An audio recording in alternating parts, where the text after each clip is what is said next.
Dick Sherman, Pro Devin Kerr. I'm Joe Malfa.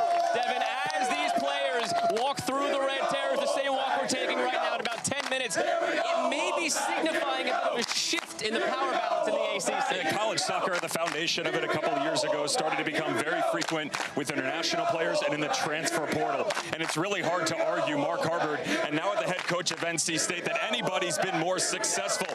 Double-digit wins in 15 seasons as a head coach. So now we look on the other side of the field. University of North Carolina, Carlos Zamorano, he too has found success. They've reached the mountaintop, but they're going through some growing pains. They're trying to dip into that transfer market a little bit more frequently. There's one thing consistent, though, for North Carolina. It's consistent success. Postseason play in 24 out of the last 26 NCAA seasons. The reason I mentioned there may be a bit of a shift in the power balance is because tonight is the first time since 1997 that NC State comes into this ranked. This has not been the norm. You've always had UNC ranked, not the case for NC State. And since 1996, the Tar Heels have dominated this rivalry, but they haven't won NC State against UNC since 2018. Tonight, Donovan Phillip will be a big reason why that changes if it does. Certainly goals win games, right? But North Carolina State hoping that goals win titles and championships within the ACC. Size, absolutely. Physicality, sure. But for me, it's a much better understanding of space and time. The way that he attacks the back line, much better when it comes to angles and cutting in to the top of the 18. When I look at North Carolina, Nacho Abial, the transfer they brought in, the way that they let him release through the midfield, he can play from the outside, excellent vision, but it's how he explodes into that final third to create for others and certainly for himself. He is the key contributor to this North Carolina attack. I see, Devin, you're a nice guy. You're never won the 2-year-old horn except for tonight. The Red Terrors are ready to go. So are we. Number 5 NC State against UNC coming your way on the ACC Network.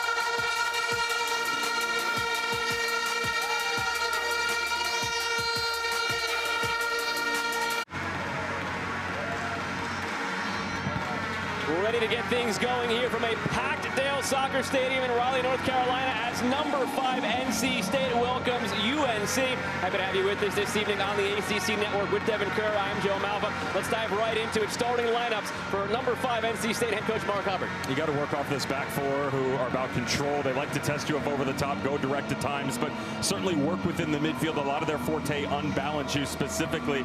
Take Healy up top in the 10. You know, I talk about space and time for Donovan Phillip. Watch the 10 roam underneath. He's very elusive in his movements. He really makes it difficult for backline to track because he's inconsistent in those tendencies.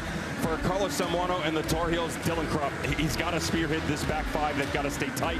They're very aggressive in nature, playing up high, but conceding that space, it's going to rest the center of the back three and Dylan Krupp to control all of this in front, releasing Czech and Abial to get up top with those final two. UNC in their white and blue from left to right. NC State in their red from right to left. 91st overall meeting in the history of this rivalry. 54 UNC wins, 22 NC State wins with 14 ties. You can look at it and say UNC's big brother, sure, but tonight it's different. NC State number 5, UNC unranked, and we're underway in Raleigh.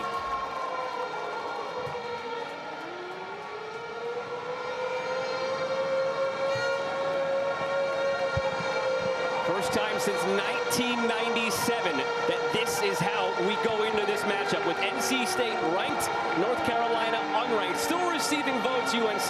They're the 3rd most votes received by any team not in the top 25, so they're right on the precipice. But coming into the night, it is the Wolfpack fans celebrating a number next to their name. Emotion certainly early on. Why don't you go down there and tell Carlos Zamorano on the Tar Heels about the votes that maybe could have gotten them into the top 25 after the loss against Charleston. They're out for blood, certainly against the rivalry that is NC State and the Standard that now seems to be the crosstown favorites, right? NC State, the momentum in their direction now over the last season and a half. They want to lay a punch here early. That loss against the College of Charleston, a 2-0 defeat for UNC. Carlos Zamorano just felt they didn't travel well, so we'll see how they travel tonight. Much different circumstances. A lot easier drive here to Raleigh than it is to get out to Charleston. Carlos Zamorano, 4 College Cup appearances with the Tar Heels, 1 and all in his rookie season as a head coach back in 2011. See how his team defends this first set piece here. Red Terrors hoping for an early celebration from the Wolfpack. Lofted in. Bodies there. Phillip was nearest to it. And McLean will let it run out. We've seen NC State utilize the long throw and turn this into an additional set piece essentially here. There it is, heaved to the edge of the 6, headed away. Not far enough, still alive here for NC State. Max Fisher comes away with it for the Tar Heels.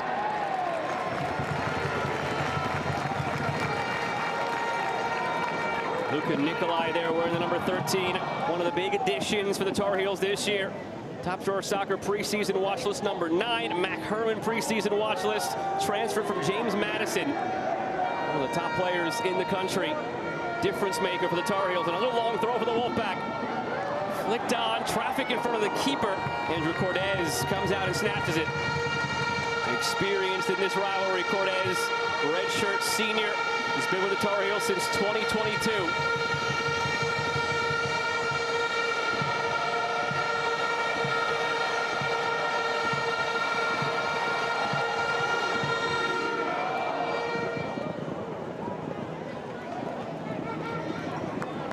Phillip flicks it on. Looking to get it back. Phillip trying to turn the corner, pressuring still, and cleared by Cortez. Well guarded by Callum Froxson, center back. That's the aggression that I was talking about out of this back three for North Carolina. A lot of speed from Froxson and Mate on the outside. Dylan Krupp, as I mentioned, control over the lineup. He'll tend to cheat a little bit, but he can do so when he's got that coverage within the 3. Chippy early. Not a physical play to be expected between these two sides. Already 2 fouls against the Tar Heels. Markovic. Hefis. Tommy.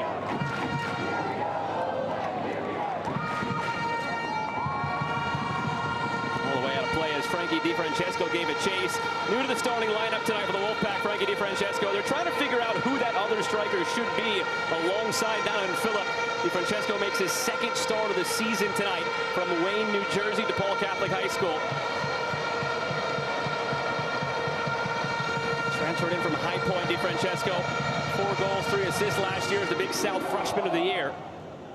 Transfer theme for NC State. It's how Mark Hubbard has built this roster, now in his 2nd year at the helm of this program.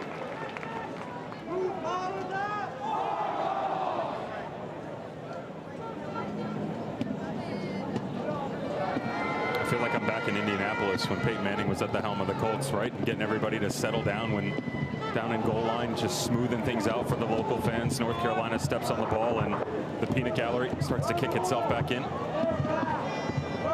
Yeah, what you're hearing is the mini vuvuzelas that were given out to fans as they streamed in today. A mistake for any parents of children who now will bring those home. Not it all the way back to Erb and settle things down.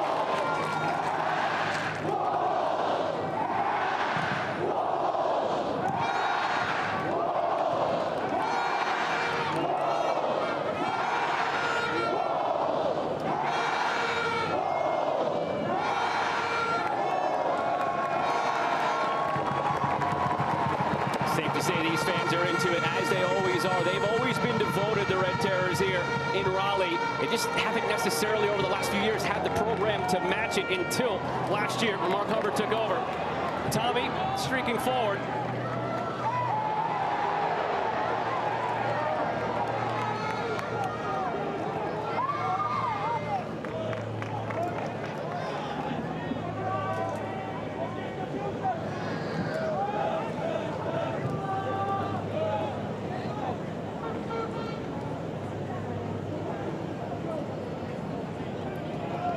Patient in the opening minutes here, NC State. Hefis now looking long.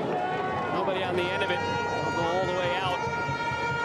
Mark Hubbard last year getting NC State back into the NCAA tournament, breaking what was a 4-year drought. They made it all the way to the round of 16. First time they've gotten there since 1996. Very clear his impacts on this program already, coming over from New Hampshire last year. Well, the atmosphere, the energy, everything turning itself on its head quickly, right? Very positive in nature. Transfers are not reestablishing what was a dominant culture in the 80s and 90s, and all Americans of yours, guys like Tab Ramos, Pablo Mastroeni. Tag Healy Taking it himself. Healy going for a goal. Pulls it wide. What you're seeing early on from NC State is the willingness to take the space that's given to them, playing up over the top direct, winning the secondary balls, and then immediately stepping in to what has been conceded to them. Watch the back line. That's one of the most difficult things to do as a center back, Joe. You're backtracking. You're either on your heels or your shoulders are turned. It benefits the strikers, but also those secondary runs. In this case, Tank Healy has an ability to just drive right at the heart of the back line. Overcuts it a little bit, but an excellent start there from NC State just 7 minutes into this match. He had 6 goals and 6 assists last year. Tank Healy was his first season last year at NC State. Coming into this season, preseason number 12 in the Top Drawer Soccer Top 100 coming into the year. Make magic on that left foot in that number 10 role in this diamond midfield that NC State play, unique to what they do, and they feel it gives them an advantage and an adaptability to almost any situation the opposition throws at them. And within that, though, it also comes a lot of responsibility. You and I had the opportunity to sit down with Mark Hubbard a little bit earlier this afternoon, went through some of the pregame antics, seeing the scouting report, and I addressed the tactics of it. How your IQ, you have to be a lot more cerebral to play in this system, specifically in the midfield because of all the movement, but it does give you the ability to chase the game, a lot more freedom. So you'll see guys like Justin McLean, Tank Healy, Drew Lovelace, they will wander a little bit down underneath that front two. The pressure pack situations, though, Gayton, number 12, just on the right side of your screen, that's what you want to watch. They love to play through him, really worked on him becoming more vertical since coming over from his time with the Missouri State Bears.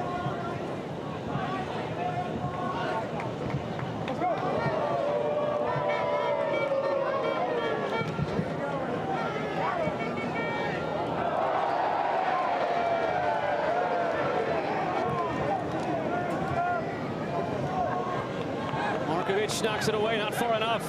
First time Tar Heels have gotten forward here. Lunging challenge in play. On says the referee. Work through the shot. It's just wide. And it did take a deflection out for a corner first of the match.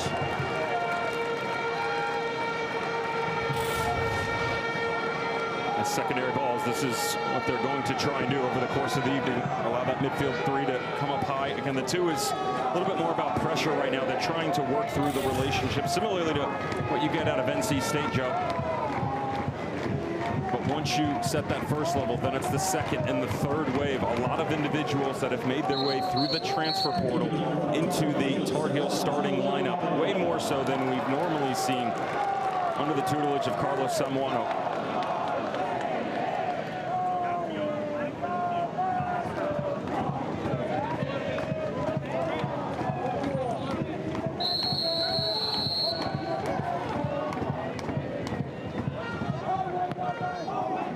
In from the corner, nobody home in a white jersey, edge of the area, volleyed back through and out of play.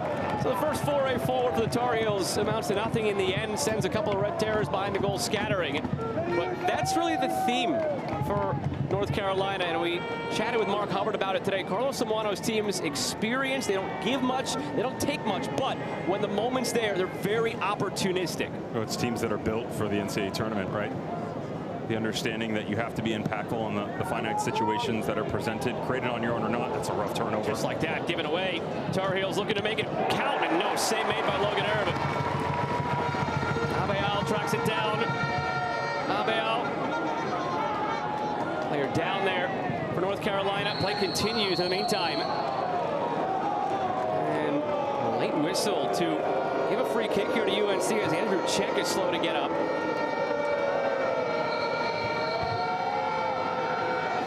Exactly what we were talking about. Tommy working off the back line. He's trying to find the feet of Caton to allow them to then start to progress the other direction up high, and instead just slips off them. And this is where UNC really hurt you. I'm talking about the establishment of numbers working on the other side of the 6 for NC State. Well done there. And wondering after the fact, that challenge down in the corner, they feel like it was a little bit more flagrant than necessary. It's certainly not inside the box. Maybe it's the first one coming back here on Andrew Czech and the contact that he took just outside the 18. Czech is feeling around his neck. And that is what they're looking at. Daniel Radford, the referee, down at the monitor to see if there's a possible red card to be doled out here. Drew Lovelace coming into contact with Andrew Check. Good time to remind you that whatever the referees are looking at, it's not necessarily what we're able to show you. Different cameras feeding in to what they're looking at. So anything that may or may not look clear or unclear to us may look different to the officials. It's right here. Lovelace coming through. Did he get an elbow up to the back of Check? No chance whatsoever. Respect them going to the monitor, but no chance whatsoever that anything's going to come out of this. Shoulder to shoulder. I don't mind the challenge at all from Drew Lovelace. Also sends a little bit of a message of the unwillingness to maybe venture back across the middle. Credit to the refereeing crew for at least going to take a check. That's what it's there for. And Carlos Zamorano not happy with the referee early on. Yellow card to an assistant coach down there on the bench for UNC as Check continues to stretch out his neck. Andrew Check, been in the program since 2021 for the Tar Heels. Graduate 5th year, making his 46th appearance in the program tonight. Now remember, they were looking at that initial contact with Check going down, but the foul was called on the secondary action. So it sets up North Carolina with a free kick here. Martin Mai standing over it, as is Max Fisher. If it's Fisher, it'll be a left-footed out-swinger. If it's Mai, it'll be a right-footed in-swinger. It is Mai in the in-swinger back post all the way through.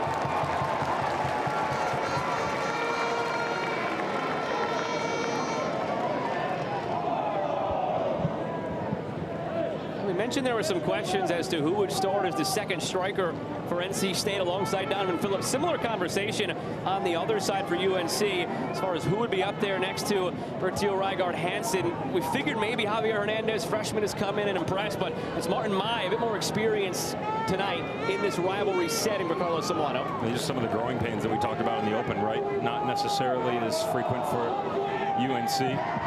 Tending to chase the Blue Bloods, the 5-star recruits. Now with the changes across college soccer, opportunities available to young men at the professional level. Guys leaving earlier, guys decommitting. When he goes there, it creates opportunity, sure, but also unfamiliarity, bringing some new guys in, not necessarily gelling up top within that 2-striker system. Kalen Tommy again on a run. Great tackle put in on that left side. Dylan Kropp coming over.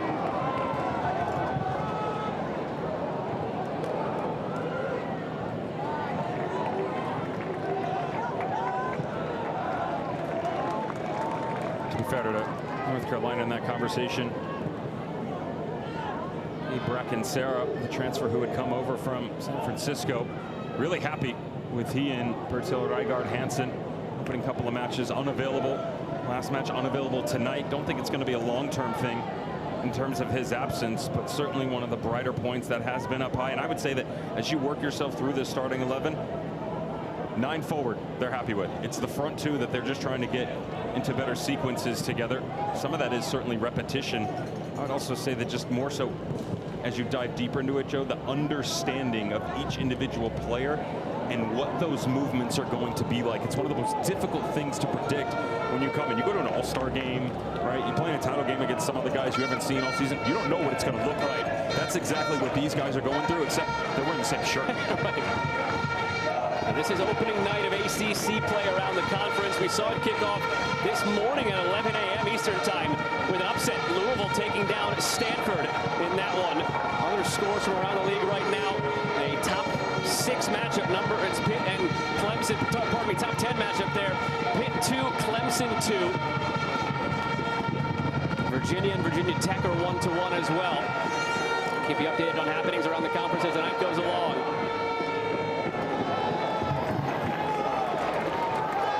Line play on, and it'll be a goal kick, well defended in the end by NC State. Women's sports take over the afternoon every Sunday right here on the ACC Network and the all-new ESPN app. This week we start at noon Eastern with a top field hockey matchup on the schedule. Number 1 Northwestern against number 8 Boston College. Then 3rd-ranked Duke hosts Alabama in soccer. Should be a great afternoon on the ACC Network and the ESPN app. Recognizing I'm going to put myself in a bit of hot water here. I know that's news to you. You know, just this year I learned you could only use one side of the field hockey stick. I learned that today. And the kicker? Look at that. And no, the kicker. You don't kick it, Joe. No, well, no. My wife that I've been with for 11 years played field hockey, and I just learned that today. So I'm going to be in trouble when I go home. That's a long plane ride home. Apologies. Down the right flank, it's Rygaard Hansen. Clear out tackle and another clean one. I don't know if that was necessary, blasting it out for a corner in the end there. NC State had time defensively, so a set piece gifted to the Tar Heels. That's twice we've seen the defensive recoveries. Isaac Heffes on the far side bailing out Tommy, and now this time Markovic. You notice he can't win the speed battle. Just that slight little tug that a referee allows him to get away with. And then if you are going to leave your feet as a center back, it is a last-ditch opportunity. You better be sure you're going to get that ball. Really good timing by Markovic going to ground. Sophomore from Quebec. Top drawer soccer preseason number 44 player in the country. ACC all-freshman team last year, Markovic. Short from the corner, now whipped in. Flashing in front, headed clear. Player down for the Wolfpack. Play continues. Punches away, not clear enough. Bouncing around, out of play for another corner with a body in front. Getting up irate at the referee. Isaac Heffes still having a word with our official.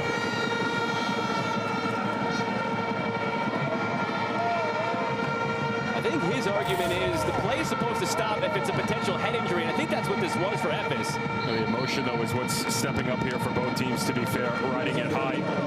Another recovery for North Carolina State. Riley Maloney, who's willing to step in front of this, put his body on the line, and that one looks like it's a knock on the step up from Callum Froxson into the defender. That's not the case. It's actually just a ball that comes off of him. And again, I know there's a lot of stoppages here in the opening 15 minutes, but it is good refereeing by the crew. They're checking, they're making sure everybody doing the appropriate things. They've gone to the monitor, and you've established a cadence here that is fine as long as you're consistent. And all the chats that you and I have, Joe, about these refereeing crows is however you're going to manage this match, set the tone early, and then make sure that standard reigns supreme over 90 minutes of play. You just saw referee Daniel Radford wiping the sweat off his brow as well in the 80s, and very humid this evening here in Raleigh.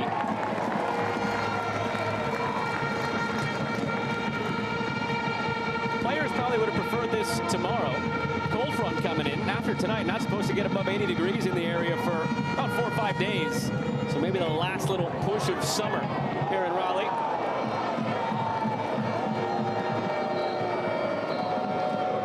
Mark Hubbard up and intense over on that far sideline. We had an interesting conversation. Got to sit in with he and the coaching staff, and the conversation for NC State has shifted as the offside flag comes up here. Someone asked an assistant coach, or rather said to him, well, you guys have to play UNC. And the mentality was, no, they have to play us. There is a definitive mentality shift here for the Wolfpack in that regard, where they have to play us. They have to come to us. We are the number 5 team in the country. The Tar Heels have to come and deal with us rather than the other way around. Trying to change the mindset of a program overall. Head coach Mark Hubbard for NC State. But not just the program in its entirety, the individuals that have just got onto campus, guys that don't know any better of what the lay of the land has been in ACC soccer for, what, 30 years? And the fact that Big Brother and Carolina Blue and White, they're supposed to win the game, right? They're supposed to be the ranked team. And instead, no, we can now be the dominant ones. We can make them chase us throughout the rankings. 15 seasons for Mark Hubbard as a head coach in college soccer, spent between Division II, Division I, Southern New Hampshire, and now NC State. 15 seasons, double-digit wins. Good ball in behind him, the Tar Heels, but the flag comes up again. You mentioned the success of Mark Hubbard in his time at New Hampshire. He made 7 straight tournaments from 2017 to 2023. For NC State in that time span, they made 3 tournaments, 17 to 19, and then missed 4 in a row. Meantime, he made 7 in a row with New Hampshire.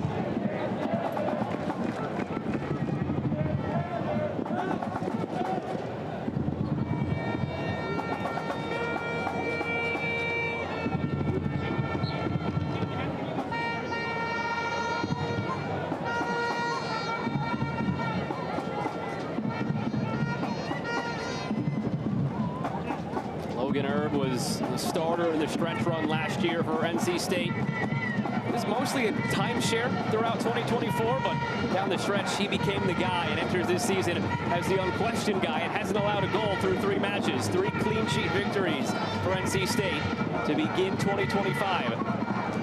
To be fair, he hasn't had to make a lot of saves because of the guys in front of him. 3 games, 3 saves, no goals allowed.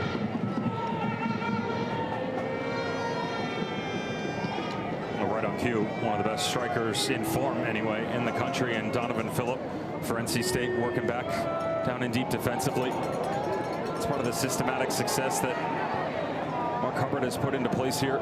Defend first, top to bottom, making everybody work for every single inch, regardless of your positional trade. Dail trying to work it back for Czech. That might have been a little bit of a receipt from Czech, given what we saw earlier. Play continues for now.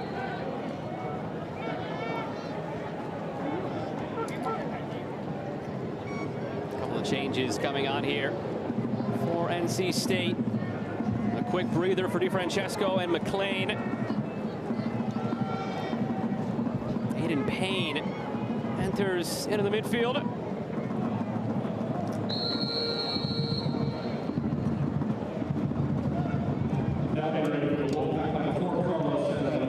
Santa Maria entering as well.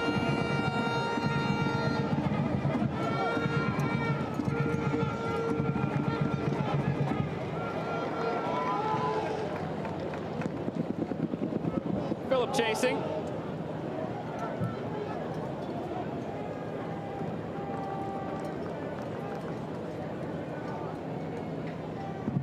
Ebbs and flows to this first half. NC State controlling the ball early.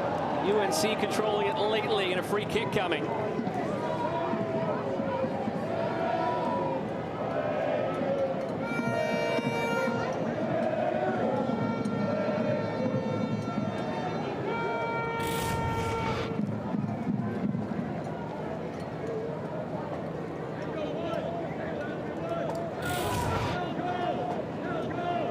Max Fisher standing over it.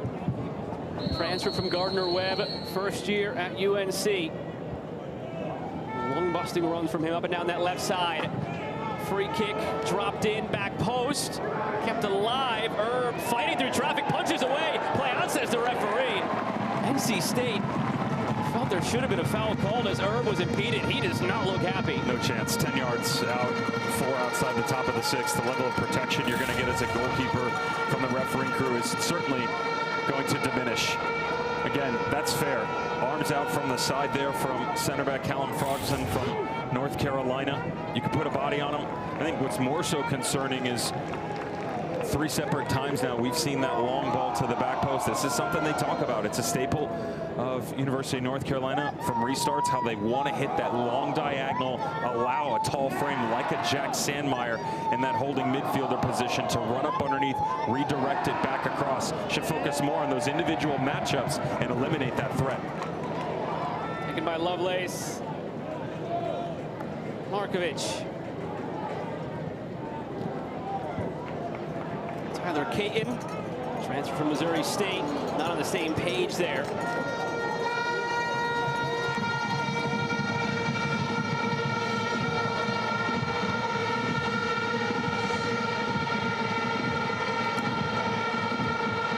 One shot so far in this one for NC State came all the way back in the 7th minute. Since then, UNC out shooting them 4-0. And the only shot on target belongs to UNC. Halfway through this first half, happy to have you with us on the ACC Network with Devin Kerr. I am Joe Malfa. 91st meeting between these two programs, local rivals. Payne brought down, free kick. It's a really good defensive read there from left midfielder Drew Lovelace. One of the originals here that was retained prior to the arrival of Mark Hubbard last season. Defensively, just such a good understanding. 22 in red, left side of your screen. The way that they work off of him, clean with the ball at his feet. Watch his vision, always looking to try and find the next level. Maloney curling it in, and it away. It was Dylan Kropp who rose to meet it, and the threat ends. Maloney commits the foul.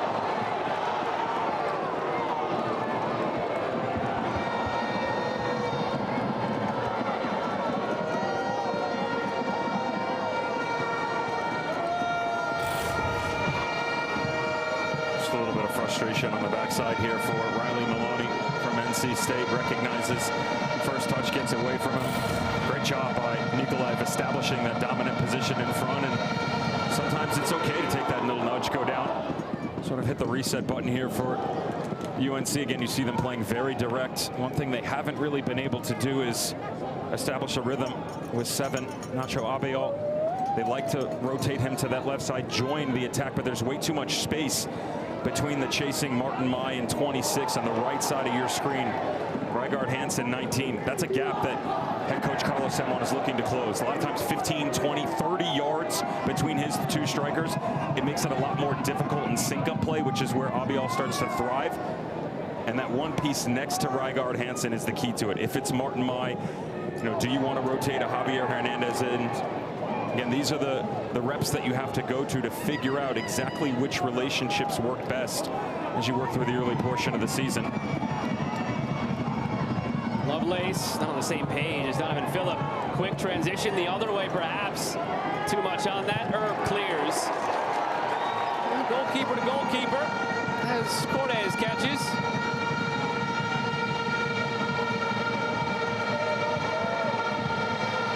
These fans are clued in. You mentioned it earlier, Devin. The Vuvuzela din gets louder whenever UNC has the ball, and then it quiets down whenever NC State has it. Offense at work.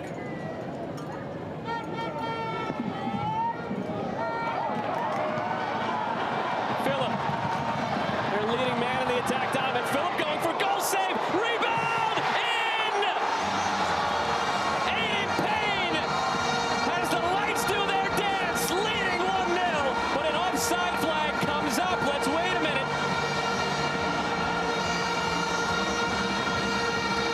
It'll be from when the initial shot was taken, not when the goalkeeper made the save. Keep in mind. Credit though, pressure centrally. High line from this back 4 allows the midfield to go and hunt, and that's exactly what happens.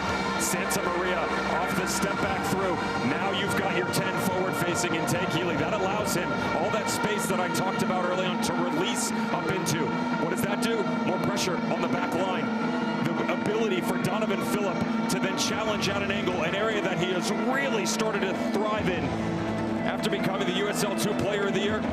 And off this initial ball, I tell you, it's tight from that angle. It looks like his right foot is in front, but looks can be deceiving. Notice we're on an angle that is very difficult to tell whether or not he's square or not. If that were a couple yards further up or further back, meanwhile, by the way, the referee confirmed the call of offside. If that were a yard further forward or back, it would have been tougher, but they were almost right on that line. So the 18-yard box line acted as a natural drawn line, if you will, of that offside where it would be. So good call by the officials in the end. Understanding it's not a goal. Here's the best thing out of all of it for NC State. Where did that come from? It came from the pressure out of the midfield, number 1, which they've struggled with. Most importantly, they got Tank Healy on the ball, right? You have to be able to continue to create space. Winning these secondary balls, allowing him to float a little bit more freely, pick up those passages, and then go to work.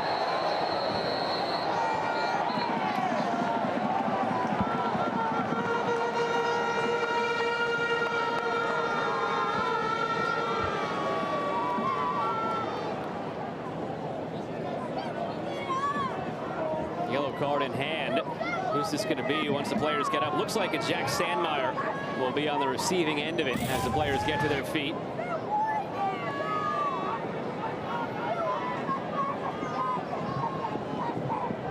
Well, certainly not allowed to lead with your studs up. Some things haven't changed since I last stepped foot on the field, recognizing that it was in the Stone Age. Week 2 of ACC Network football we have for you begins tomorrow at noon Eastern with number 14 Florida State fresh off their upset of Alabama, hosting East Texas A&M. Then it's 8th-ranked Clemson against Troy in Death Valley. We'll cap the night in Blacksburg with Virginia Tech hosting Vandy at 7:30. All 3 games also available on the all-new ESPN app, so you can watch anywhere. Sandmeyer slow to his feet, not just because he's 6'6", that it takes him a while to get back to his full-on vertical base. You would know about that, Devin. But he's an interesting story coming over to UNC. Completely fell through the cracks. He started his career over at UC Davis in 2021. Didn't play in 22 or 23. Where was he? Well, he transferred as a student to San Diego to be closer to home. Had the itch to play. Played club at U of San Diego, and then in 2024 joined the team through a tryout, started every game for the Toreros. Now he's starting in the ACC.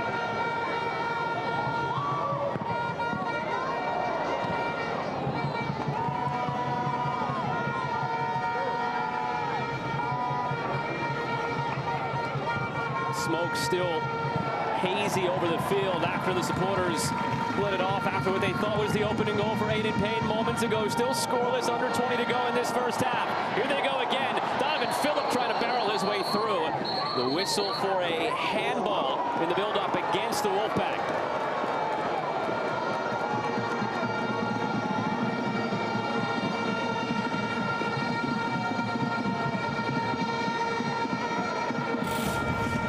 Midfield of UNC to compress a little bit sooner, and it's not the ball that comes in there, it's just prior. Reason being, NC State's starting to win a lot more of these first and second balls. They're starting to push the pressure up higher.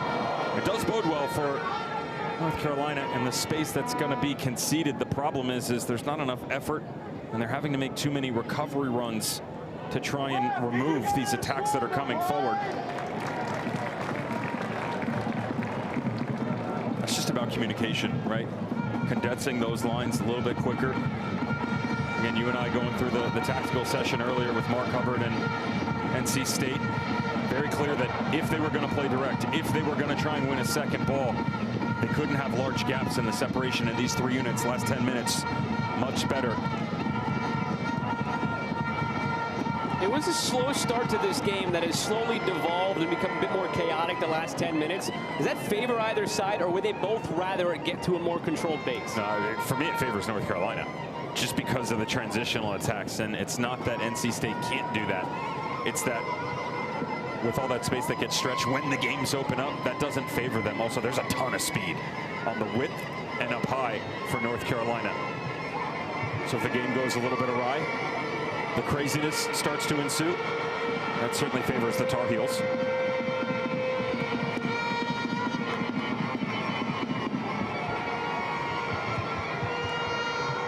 Tar Heels open the season with a 3-1 win over UCF. Over the top here to Phillip. Flag stays down. Coming off his line to gather Cortez.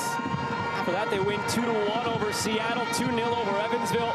Coming off that 2-0 loss against the College of Charleston, UNC trying to lick the wounds after that. They got into the top 25, lost that game, fell right back out of the top 25, and an opportunity tonight to take down a rival that's ranked number 5 and pad their own resume.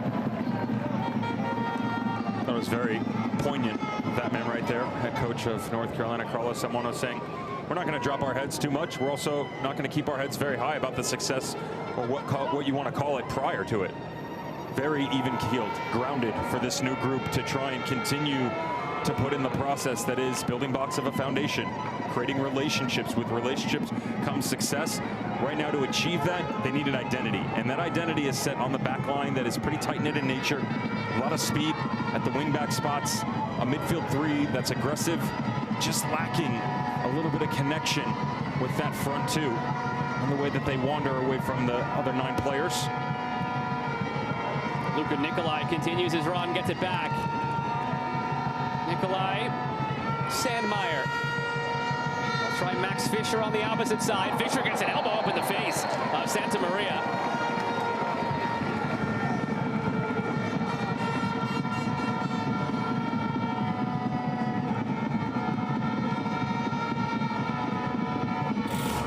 Specifically what I'm talking about, watch the right side. So I talk about lack of movement. No one is really challenging this back four. What quickly becomes a closure of space in 5 with Caton coming back in for NC State.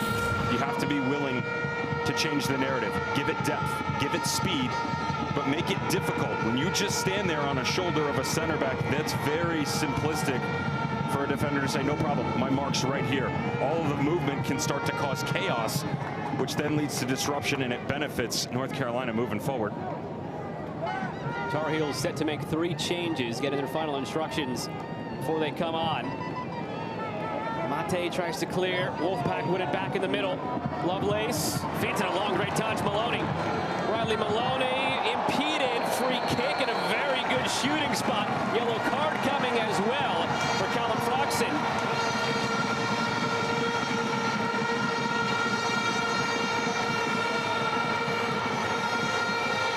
It's a difficult one for Callum Froxson, the center back here from North Carolina, and the reason being he doesn't know what the weight on this touch is going to be. Now, he gets pulled out of position. When he comes high here, the second he leaves the back line, notice his feet, he hesitates. When he gets caught flat-footed, well, now he's overcommitted, but he doesn't have the ability due to the speed to recover. So he can't see the space behind. The only option he has is to impede the run. Normally, a little bit higher up on the field, I don't mind the decision. The problem is he didn't have proper communication from behind him, and they did have defensive coverage. Instead, you've gifted a pretty good opportunity here at an angle for NC State. Pack of 3 standing over this free kick. Carlos Santamaria, Riley Maloney, Taig Healy. Who will it be? Prime shooting real estate here. It is Healy right into the wall. Gets it back. Healy saved by Cordes.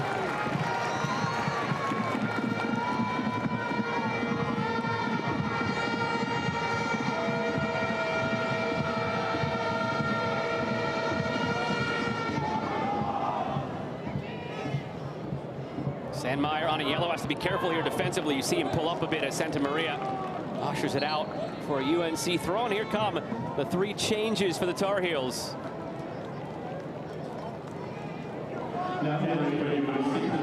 Ryan Dugan enters up top for Rygaard Hansen.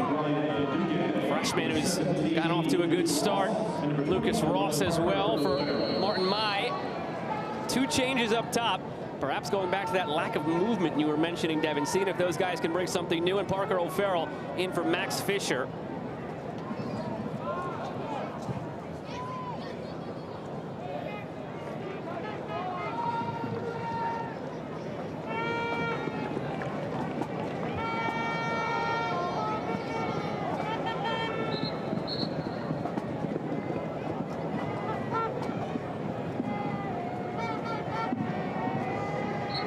Dugan, the freshman, has been a bit of a super sub for Carlos Samuano. 2 goals in 4 appearances off the bench so far in his young Tar Heel career. From St. Louis, Missouri, the St. Louis City Academy in MLS. Appeared in MLS Next Pro, made 11 appearances this year in 2025 before coming over to begin preseason with the Tar Heels.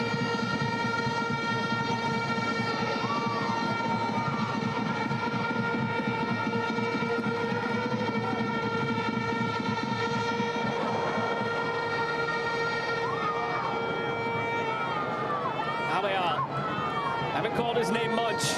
Tar Heels need his name called a lot more if they're going to do something in the attack. And just like that, he draws a free kick in a very dangerous spot. Caleb Tommy showing a yellow. More Dail. That's got to be the messaging for UNC. When he's on the ball, good things happen. Well, the problem here for Tommy is just in from behind. It's not necessarily the contact, it's over there, the left arm and then the right that comes back through. The force of it, I don't think it would have gotten him in trouble if it would have just been one, but leading with both hands away from the body. And I'm really interested to see if they're going to be able to lean a little bit further to the outside. The tendency for the Tar Heels is that when O'Farrell comes in, they slide Dail a little bit further to the perimeter. That allows him to utilize that speed in one-on-one situations. What it also does is it pushes back that right flank for NC State and Caleb Tommy. Right at the edge of the area here. Taking it short, now toward goal over the bar. Trying to surprise Logan Erb, nothing comes of it. A moment for him to catch his breath now in goal.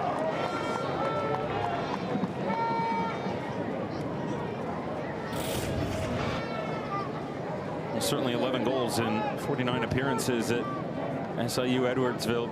Get an idea why. Calculating. has been clean in most of his decisions. Hasn't had a ton to make so far, which is why UNC have struggled here on the road. Again, that space on the far side so integral. Haley on that preferred left foot again. Lovelace was screaming for that ball down this near side.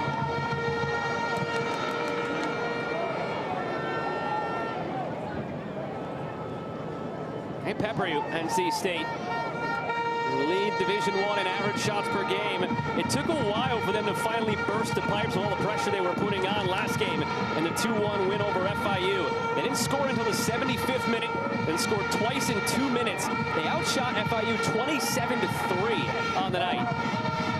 13-2 in shots on goal.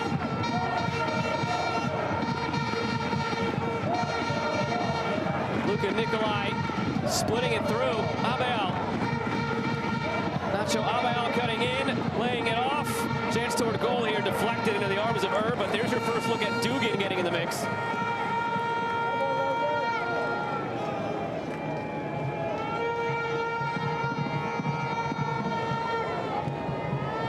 Maloney took his eye off of it, and it was out of play.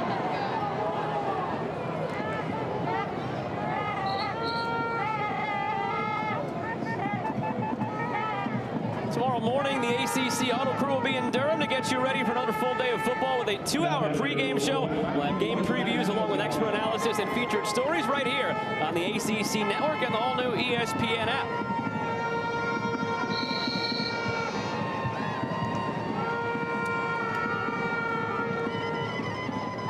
Max Ogawa taking the spot on Drew Lovelace, and that substitution here.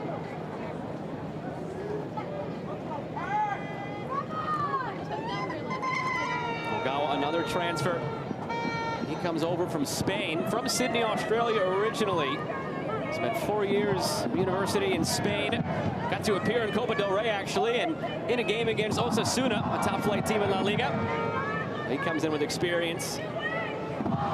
Has a goal this season as well for NC State. They thought they had their own goal earlier. Aiden Payne was offside.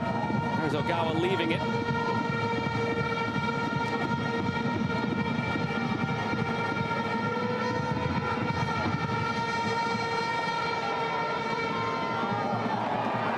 Turned down the wing, Payne fouled, free kick. Was Dylan Kropp in the mix there? NC State clamoring for a yellow. If so, it would be 2 of the 3 center backs on a yellow for UNC. Really good tempo, though, from NC State over the last couple of moments.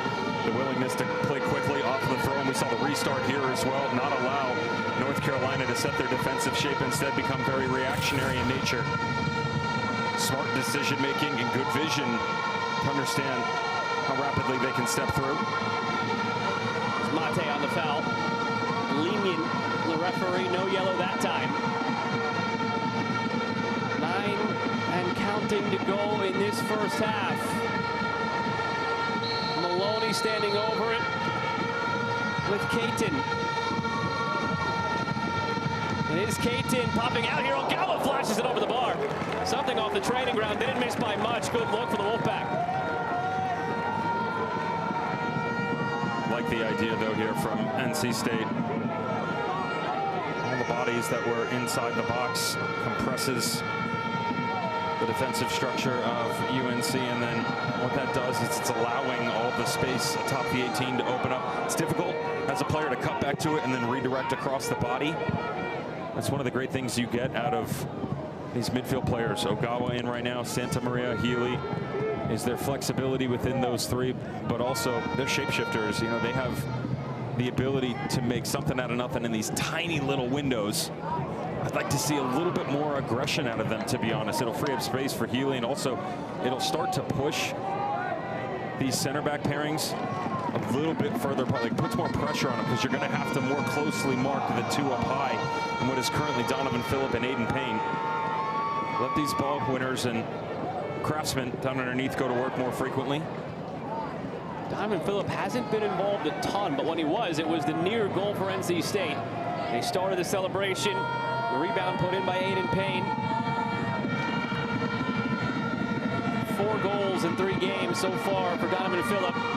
Junior from St. Lucia, ACC preseason watch list. You alluded to it earlier, Devin. He was the USL2 Player of the Year and Golden Boot winner this summer with Flint City Bucks. He was clutch down the stretch last year, Donovan Phillip. 2 of his 6 goals and 2 of his 4 assists came in their 4 postseason matches.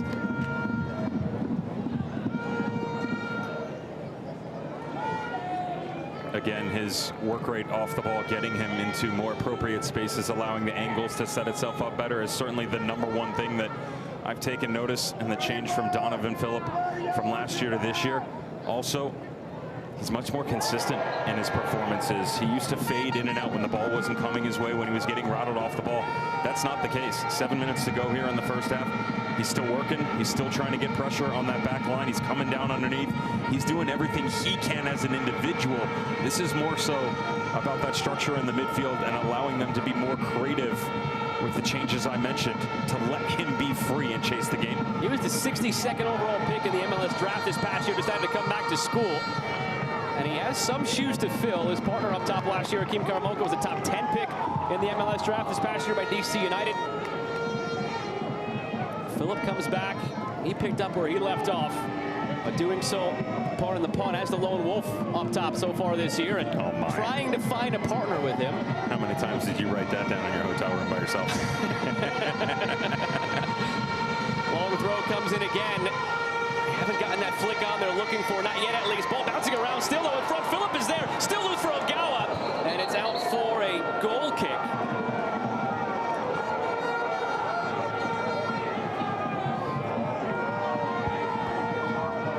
Don't necessarily have to be creative in the moment here. If you're Max Ogawa, you're just looking for it to drop in the right place, right time.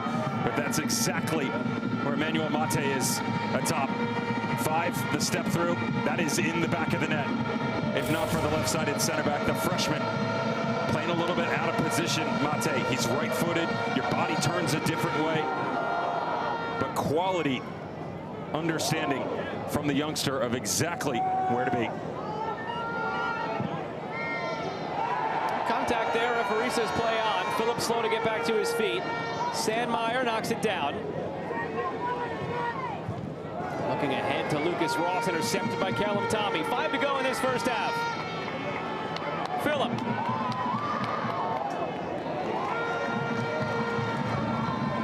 Riley Maloney.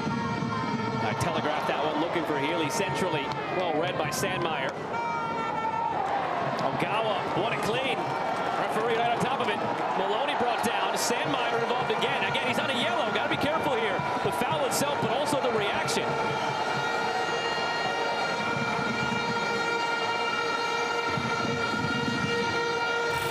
Credit to Maloney. He feels the pressure coming on the recovery. On the right side, notice his body just resets his shape, and as he starts to step through here, pressure coming over the right. That's called a negative touch. You impede the path of the defender coming back over, and Jack Sandmeyer right on cue though. Control the controllables. Emotion running high right now for the grad student coming over from San Diego. Dylan Kropp, the senior, down underneath him. You have to calm him down. Cannot afford to lose Jack Sandmeyer. Sent long from the free kick, back post, centered. Ogawa trying to get there. First to it though. O'Farrell out for a throw. Ogawa's flashed a couple of times since coming in. He's quick to the ball, especially around the 18. You can see why Mike Harbert and crew really like what they got out of that transfer in the early days here. Long throw again. And again, it's UNC first to it in the air, but this time it yields a corner for NC State. Their first corner of the match down in front of the Red Terrors. Pressure has been in their favor. UNC haven't taken a shot since the 15th minute. Wolfpack out shooting them 6-1 since then. Now their first corner.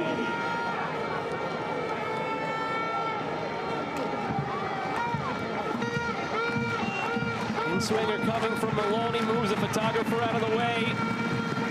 Maloney delivering back post. Phillip! Still loose and gathered by Cordes. Oh, he rose above everybody else, Donovan Phillip.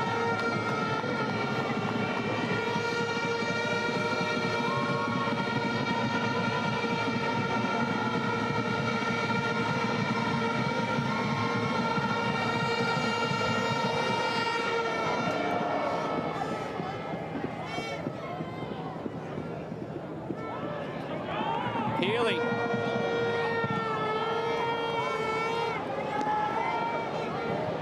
Tracked by Dugan. Trying to shield it off, lays it off.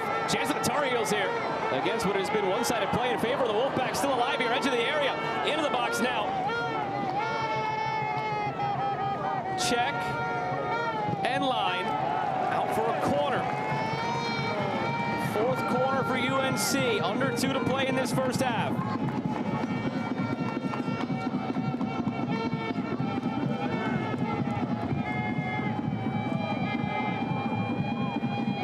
You knew it'd be tight between these two rivals.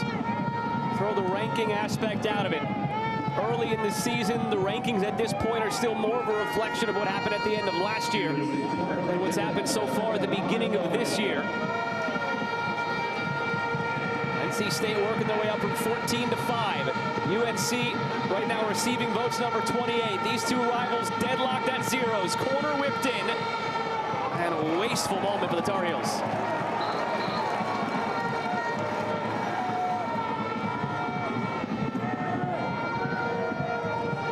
Chatting momentarily with Mark Hubbard, get his thoughts on the opening half of play, and then we'll take a broader look around the ACC here on opening night of college conference play in the ACC.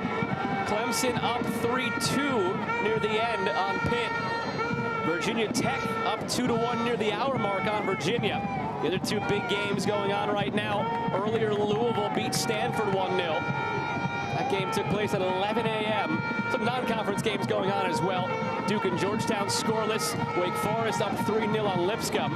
Duquesne beating Syracuse 1-0. 30 seconds to go in this first half.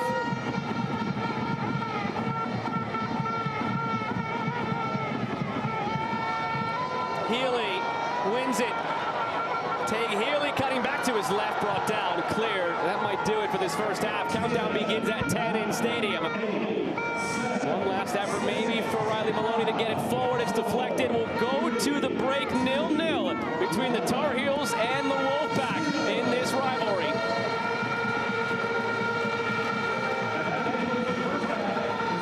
Opportunity was there for Donovan Phillip in the late stage into this first half to give them a 1-0 lead. Was saved by Andrew Cordes. Earlier, the goal was wiped off the board by an offside. Aiden Payne was able to knock that deflection home. We're joined now in the field by NC State head coach Mark Hubbard, coaches Joe Malfa, Devin Kerr up in the booth. It was an intense, emotional first half. What did you like from the group? Well, I like to start the first few minutes. We were putting them in on their back foot in their end, and then we kind of got away with it. They're giving us a little bit of the build to the wide backs, and then they're pressing from there, and we should do a lot better in those moments, but we're putting ourselves under more pressure, and then we're frustrated. And then when we finally get into the attacking half, we're pissing the ball away. We need to do a better job of protecting in that, but we're creating enough, obviously, chances in the attacking end with restarts and a little bit of those transition moments that we can do better at to be successful in the second half. You mentioned some of the frustration, Coach, when you brought Max Ogawa, and that seemed to free up a little bit more space down underneath the front two. He and Tay started to get aggressive, play a little bit higher. How does that narrative continue to change to make sure that they have enough to push that intensity against the back line? Yeah, I think as the game opens up, the middle third areas and those spaces open up a little bit more. So we got to recognize those moments where their backs drop and that space isn't there, and then we can play underneath and use those moments. But second balls and then those transition moments and be able to play forward quick and drive and commit those players is where we're at our best. Coach, appreciate you. Best of luck in half number 2. Thank you. NC State head coach Mark Hubbard got to witness a very intense first half. Crowd's been into it here at Dail. A lot of fouls, few yellow cards. There is no love lost between these two rivals, but no goals either. Scoreless through 45 between UNC and NC State.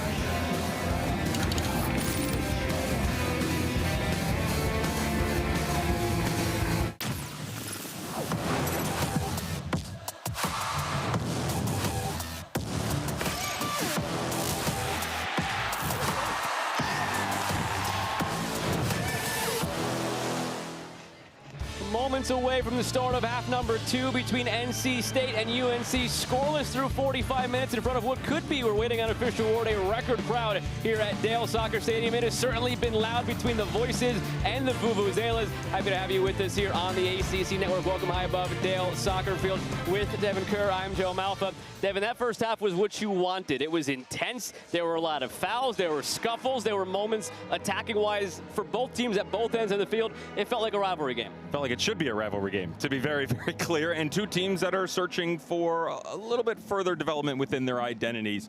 You know, I think the one thing that you're going to take away from this is if you're a manager in that locker room right now, you're going to look at that second half and say, guys, you want to be relevant in the top 25. You want to chase an ACC title. You want to think about even going after a national championship. The second half here are the moments that help make up the identity of a team that gives you the ability to do so. And there were ebbs and flows in that first half. Early on, it was actually UNC who had the first opportunity through Andrew Check. Credit to them. A lot of aggression coming out. They played high. They really caused frustration on the back line, some turnovers. Strike from distance, fine. What I really liked here was a reestablishment of dominance within the midfield. They started to release. Caton, he came in, that pushed the front three. That culminated in Healy and the ball in behind. As Phillip releases this, it's a good look. He shifts the goalkeeper. The problem is, Aiden Payne jumped the route just a little bit early, called back for being in an offside position. Momentum, North Carolina. Momentum back to NC State. Donovan Phillips should have had a goal here for NC State. The problem was his athleticism. He actually overjumped the ball that was whipped into the back post. It's 8-5 in terms of the shots for NC State. That doesn't really paint the whole picture, though. They got the first shot. UNC got the next 4, and then the half ended on a stretch of NC State out shooting UNC 6-1. So ebbs, flows, back, forth. A lot of entertaining play between these two sides. Stats paint the picture for you, or not quite? No, not quite. And the reasons being that, yeah, sure, NC State had more shots. I'd make the argument that the better chances were actually for North Carolina in terms of proximity to goal and forcing the goalkeeper to make a save. You know, I mentioned how special moments in the second half can help title-winning teams, right? To imprint into the DNA for all of these transfers, the first-timers, whether you're wearing Carolina blue or you're donning a Wolfpack jersey. The inconsistency that emotion causes, you're trying to narrow that gap. That's part of the conversation that you're having to make sure the performance is more even-keeled here in the second half. And we're standing by now with UNC head coach Carlos Solano, coach Joe Malfa, Devin Kerr up in the booth. Emotional first half between these two teams. What did you like? What did you not like? I like the emotion, but I hope we can control it a little bit better. So I do think we played a little over-emotional, and especially defensively, a little too many fouls. I do want our strikers and our attacking players to be a little bit more confident on the ball. I think we can manage the ball. I think we can beat them off the dribble, and we're kind of rushing our passes and our choices up front. Coach, appreciate you. Best of luck in half number 2. Thank you. It'll be UNC in the white and blue from right to left. NC State in the red from left to right. Scoreless through 45. Glad to have you with us on the ACC Network. Number 5, NC State, unranked UNC. First time the Wolfpack have come into this rivalry ranked, with the Tar Heels unranked since 1997. Bit of history here tonight. We could hear some history in terms of the stands as well. The estimation is over 5,000. We'll get the official number in just a short while. In the meantime, underway now in half number 2 between the Wolfpack and the Tar Heels.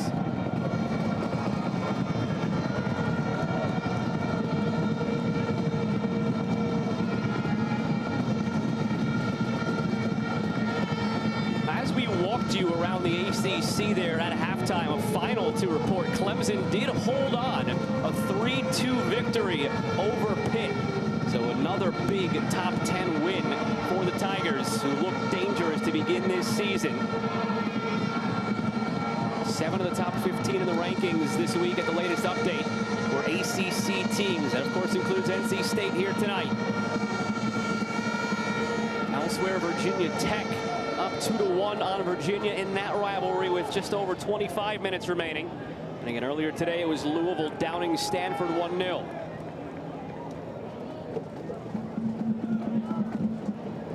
Dail flicked on, flag stays down, chance over the Tar Heels right away. Did it take a deflection? Doesn't matter, it curled back in play. Whipped back across by Fisher, had it away by Heffis. An early look for UNC, and it goes back to the point you were making earlier, Devin, where even though the Tar Heels were outshot, some of the more dangerous and threatening looking moments belong to UNC in that first half. They certainly take high calculated risks. That's something that Carlos Zamorano has always made sure was a constant within his rosters, ever changing or not. Make good decisions, and once again over the course of the match so far tonight, they've done so. I'd actually make the argument they have the ability to take a couple more chances at times, right? He talked about the aggression that he wants out of the midfielders. The attackers play a little bit higher, a little bit more intensity. That's not about emotion, that's energy, hitting the right moment at the right time. Your first foul of the second half. A good time to remind you of the yellows that linger out there still. Callum Frogson, center back for UNC, as well as Jack Sandmeyer in the heart of the midfield. On the opposite side, it's Callum Tommy with the yellow for NC State along the back line.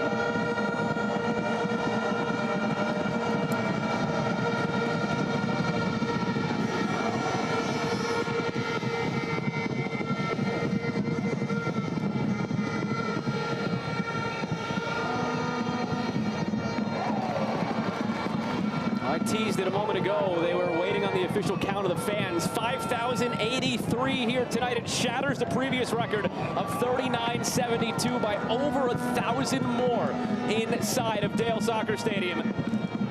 You could tell there's something building here under Mark Hubbard. Last year, getting back to the tournament after a 4-year drought, making the round of 16 for the first time since 1996. Now this year, their highest ranking at number 5. Split through. Facing up, it was laid off by DiFrancesco. He wasn't quite sure where his teammate was. Kept alive now. Maloney feeding it in front, out for a corner.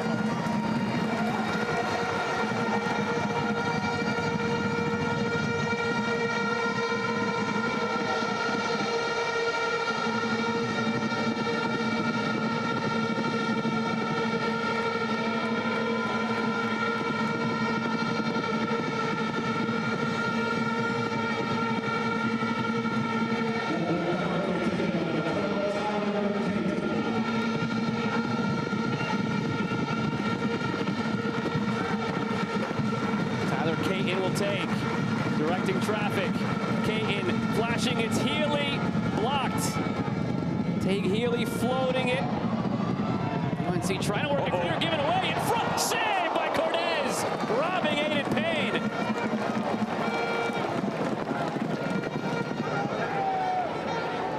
Sloppy turnover. It's unfortunate in the moment because of the high line, but as it works itself back through here, second chance opportunities, something preached by both teams over the course of the evening. Watch the right side of your screen, the positioning of the goalkeeper, just sliding himself back over. Really well done in the moment by Andrew Cortez. That's a beautiful foundation to be able to explode and make the save.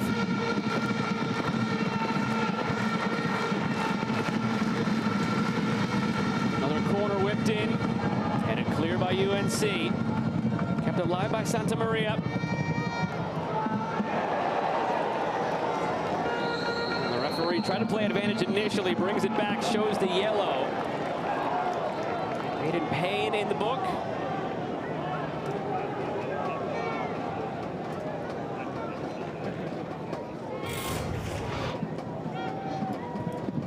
And defensively, understanding some of the tracking that has to go on here, Joe. You know, one of the issues, and it is an issue that we haven't talked about yet for both of these managers, is figuring out what some of the rotation of players looks like because of the substitution rule changes that took place last year. In the second half, once you're out, you're out. You cannot re-enter the game. So load management, number one. That's why Donovan Phillip starts on the bench here in the second half. He will have the ability to come into the game. But if you started him, he ran out of steam and you had to replace him, he would not be able to re-enter. So trying to work through some of the congestion early on here, giving a striker a little bit of a respite. And that's the important distinction. It's why you'll see teams either pull a guy at half or just before halftime. Sometimes if you're sitting at home wondering, wait, there's 15 seconds in this half. Why are they making this up? Well, that's why, because they're trying to give their guy a break so they could bring him back in the second half. And if you're smart and you're on the back line for UNC, you recognize those pairings have changed. I'd be pushing the tempo quickly, get right through that first line of pressure, open up more space. Defensively, DiFrancesco and Aiden Payne are going to be looking around trying to figure out what the marking's looking like. When do they press together? It's something that they've struggled with over the course of the season, regardless of if Donovan Phillip is up there or not.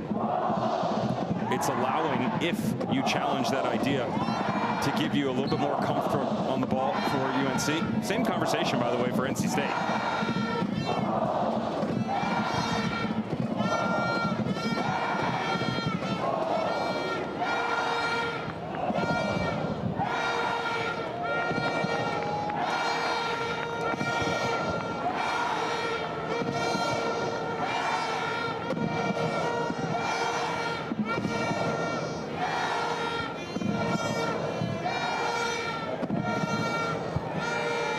Crowd of 5,083 at Dail, just waiting to erupt for a goal that counts. They got to celebrate one already tonight.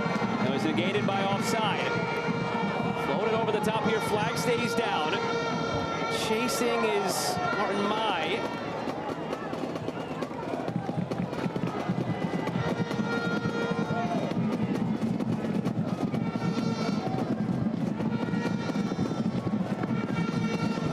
Nice touch to settle by Caleb Tommy.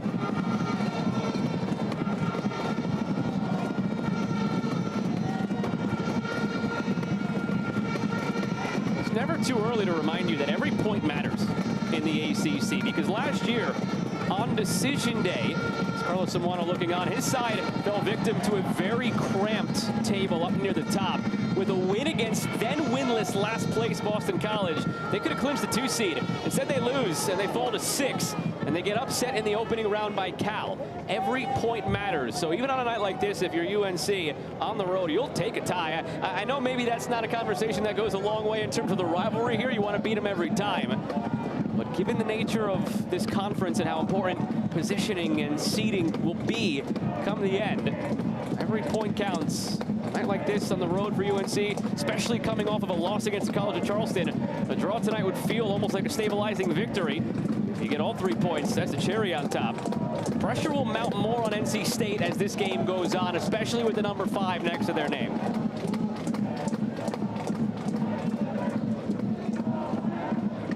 The question becomes, for a team that hasn't been in this position, how will they handle that pressure?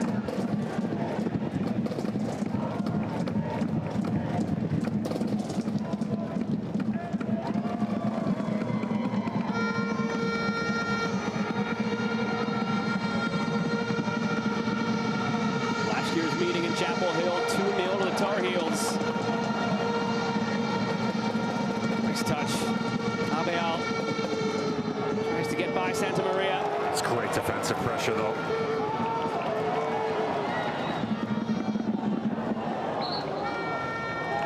NC State throw. It's one area within the midfield for NC State. Mark Hubbard, head coach, is searching a little bit on the right side of this diamond. We've seen Carlos Santa Maria over there. Justin McLean has been involved. Ogawa, Drew Lovelace. Defensively, it's not a question. It's more so after the pickup, releasing, come a little bit higher and provide support to Tommy at right back.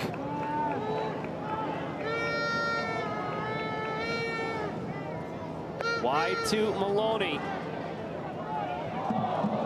Maloney fakes. Luka Nikolai defending.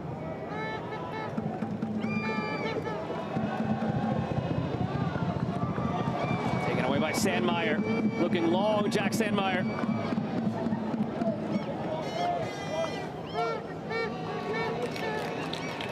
I don't hear much from Bertil Rygaard Hansen in that first half. Back out there now to begin the second half for the Tar Heels, the striker. Actually got a little bit more from Max Dugan, the freshman who subbed in for him. Keep an eye on that. Now it's Tay Healy the other way. Pocket of space for Healy, stepping up. Dylan Kropp, well won by the big physical center back over Healy.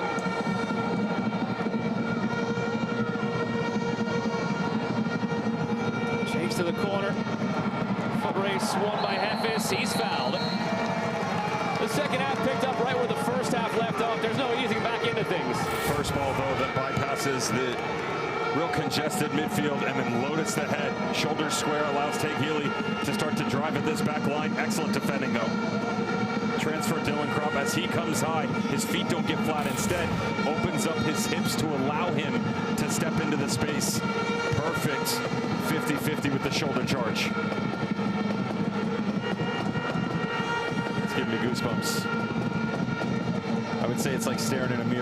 looks a little bit different these days.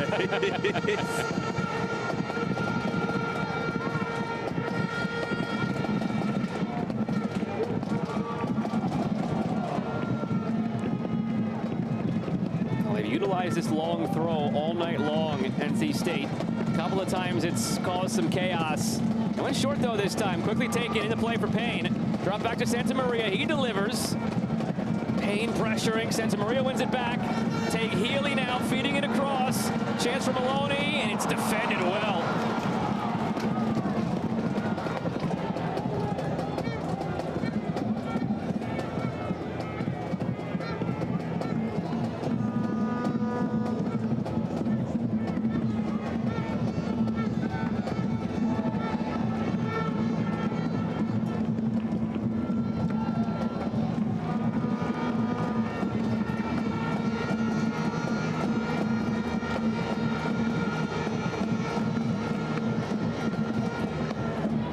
Intensity from Carlos Samuano over on the bench for UNC.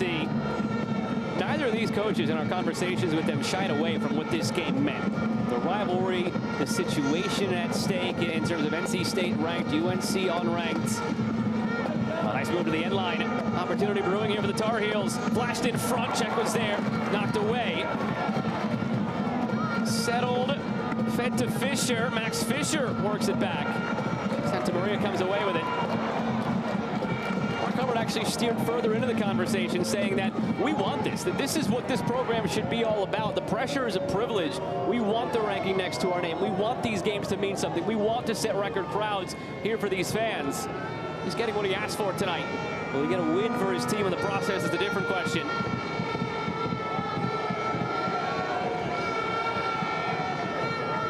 Women's sports take over the afternoon every Sunday right here on the ACC Network and the all-new ESPN app. This week we start at noon Eastern with the top field hockey matchup on the schedule. #1 Northwestern against #8 Boston College. Then Duke hosting Bama. Try from distance here.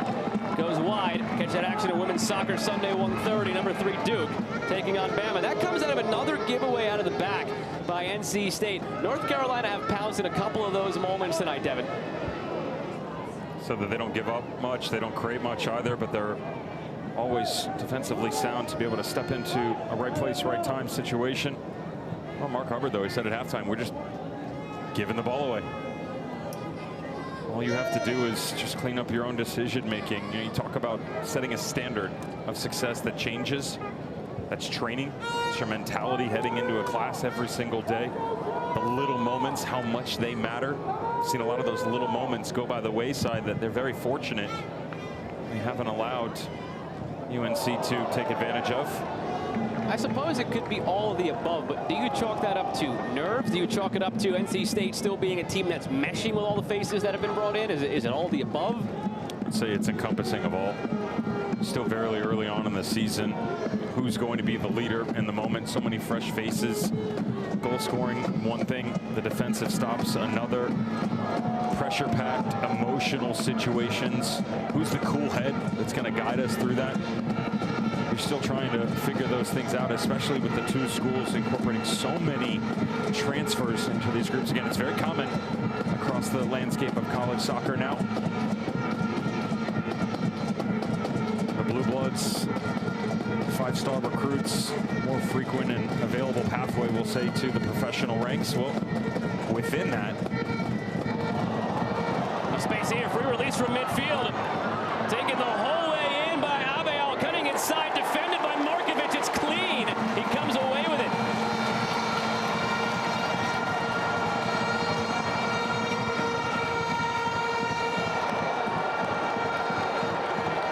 Markovic has some words for a down Tar Heel after that play. Intensity ratcheting it up even a bit more now in this second half.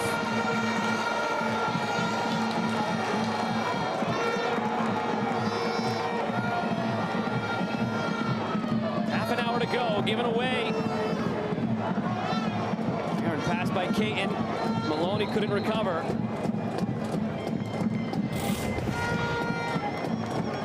Another giveaway. Just good pressure off the back line that then frees up space within the midfield. Love the dummy there from Martin Lyon. This is exactly what Carlos Samuano is looking for. He asks for more aggression. You get the higher line from from Dail. There's certainly no foul there, though. The recovery defending by every single center back on both teams has been on point tonight. Referee over to the monitor. See what they're taking a look at. They want the elbow after the fact, so as the ball goes through, it's not the first challenge at top of the 18. When Markovic starts to work his way out, there is a little bit extra. Thought it was from the left elbow, where he combines with the Dail right around the ACC logo, about 20 yards in front of us to the left, just prior to that moment. And I don't necessarily think he's sharing an invite to Thanksgiving dinner after the fact. It looks like we've got a clean play on here from the official. That's something that Mark Hubbard addressed with his group today when we had a chance to sit in. They showed the clip from last night's NFL season opener.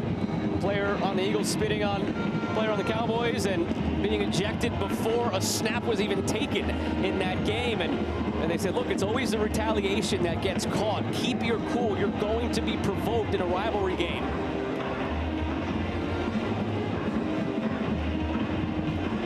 I can tell you, being a parent of 3 boys, it's never the first. It's always the second and third infraction that tends to send one to timeout.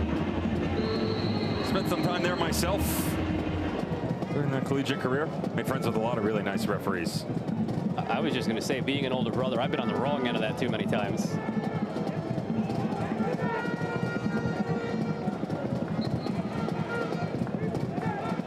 Look, it doesn't amount to anything now, but with 29:09 left, memory bank that. That's not going to be the last time you see these teams coming together as the game only picks up in intensity down the stretch. Lovelace comes on for Payne. That substitution there. Donovan Phillip back into the match. Gives it to Santa Maria. Floated to the back post. Nobody making the trailing run. Out for a goal kick. But you wonder when Donovan Phillip will be back out there. He's got plenty of time to still impact this one.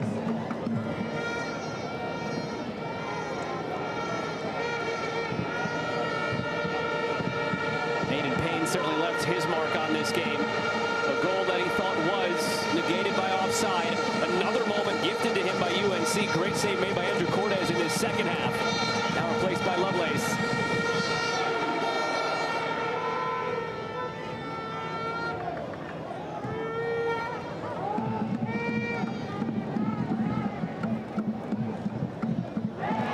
Healy wins it.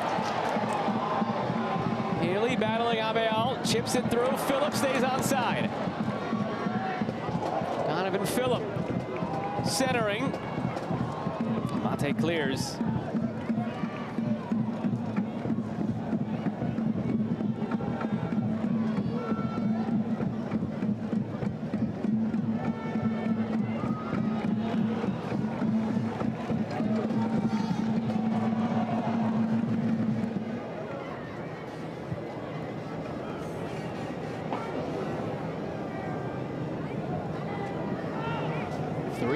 To begin this season, NC State. Last year started 5-0-2. Was their best 7-game start in a long time.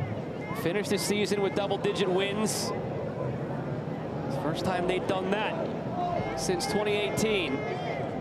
Trying to back it up this year. A lot of expectations coming in after how last season ended.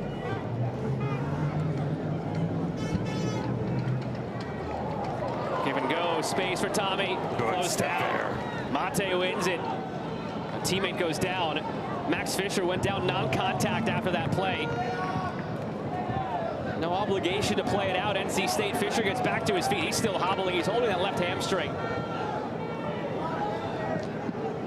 Trying to soldier on, still gripping at the back of that left leg, Fisher. See if he can soldier on or if he needs to come out. He just limped back into the fold. Donovan Phillip is the closest to him. He's waving over to the bench. He's asking for the ball to be played out by a teammate. Stays in play for now. On the right side, Luka Nikolai chips it over the top. Nikolai darting end line. Turns his defender around, clicks it in front. Gathered by Herb.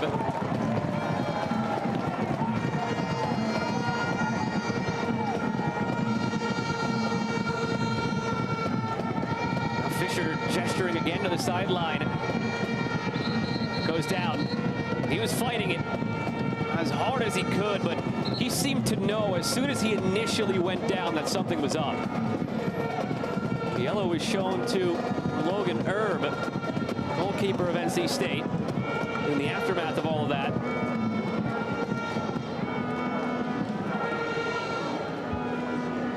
Max Fisher, one of the transfers that's come over from Gardner-Webb.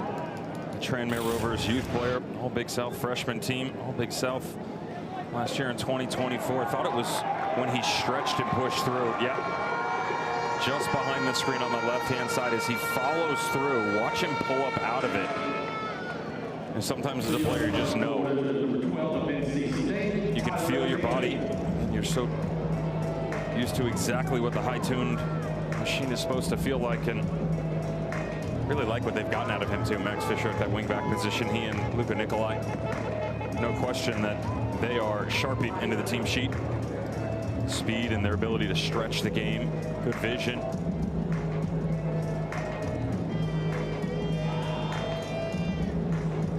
Still trying to work out that yellow officially. It seemed initially like it was to Logan Erb, and the referee came in to have a chat with him. They just announced over the PA that it was actually to Tyler Caton in the midfield. We'll clear that up as soon as we know officially.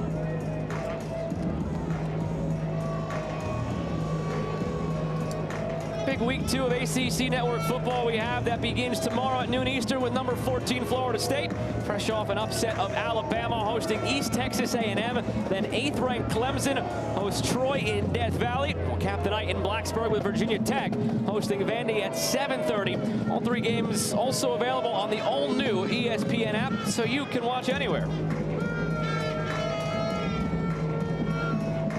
There's our clarification there after Caton came back onto the field from that brief break on the sideline while Fisher was tended to. The yellow officially to Caton, not the goalkeeper, Logan Erb. Caton on the yellow. It's 2 yellows on the field right now for NC State. Caton and Caleb Tommy. It's for that hold up in the midfield there, impeding the run through the middle. Luka Nikolai. You'd be surprised how willing players are to give you an autograph. You just ask nicely, you know. The jersey exchange is after the game, Joe. Hey, Mac Herman preseason watch list there for Luka Nikolai. That could be valuable.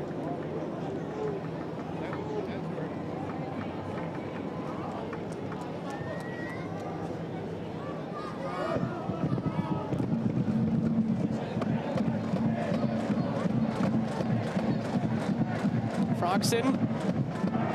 Nikolai. Oh, nice move to turn his defender. That was Lovelace who overcommitted. Nikolai still continues to run down the right side. Nikolai unable to keep it in. It's not an exact comparison, but Casper Svenby of Pitt is reminiscent in a way of what he's able to do. Luka Nikolai down that right side. It's a very big comparison, but for what he did coming in as a transfer to Pitt last year from Dayton, I think there's expectations on the UNC side that Luka Nikolai down that right side could have a similar impact for the Tar Heels this year. Would make the argument top-end speed certainly favors Luka Nikolai, but combination play ball at his feet, Casper Svenby all day. 100%. That's one of the best players in the country, in my opinion, as a defender. You know, his level of comfort, Jay Vidovic's system. Ball dominant, ball at your feet. Challenge any single shape and defensive pressure that's thrown at you. So fluid in nature. Both players appeared on the preseason watch list for the Mac Herman. Similar stories, 2 years elsewhere than transferring into the ACC.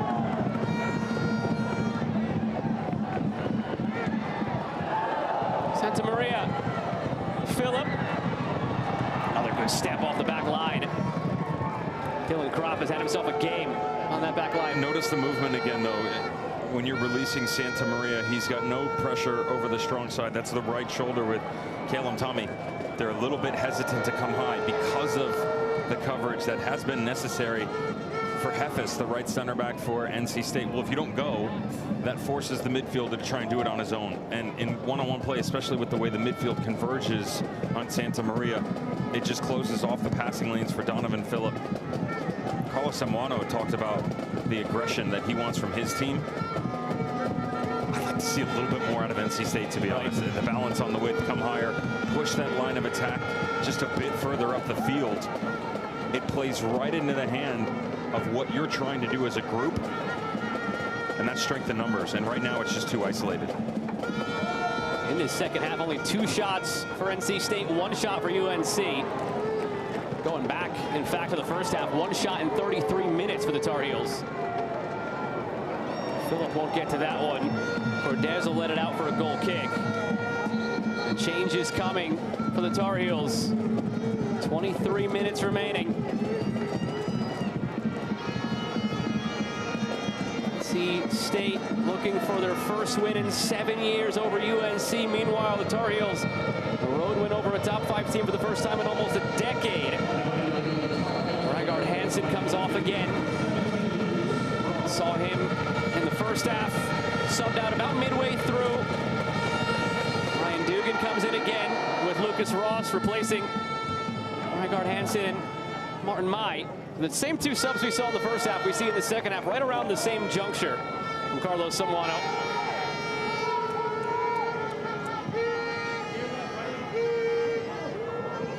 Ross.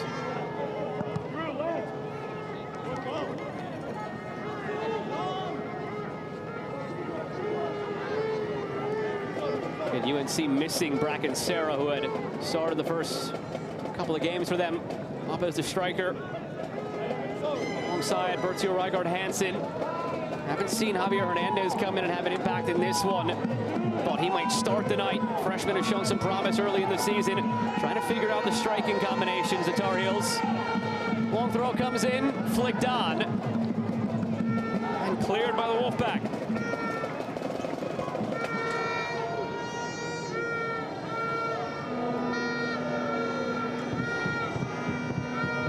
Crop over the top.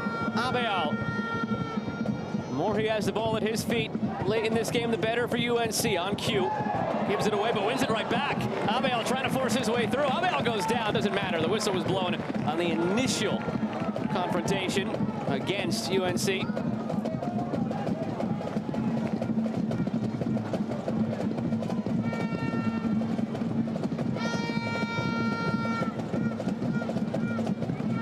Did get to see some of the awards through the years in the athletic programs here at NC State. Wrestling, track. Well, if there was a diving award, Dail would have been vying for it there for a play that didn't count in the end. Really no contact there. Saw it on a second monitor. There would not have been anything in that, but again, the whistle blew on the initial bit of contact the other way. That's the second time that Dail has been involved in a moment like that where there was a little bit of a dive in question. That was a little while ago when Nikola Markovic got in his face, had some words as he went down edge of the area and then further up the field after Dail was trying to play up a potential elbow.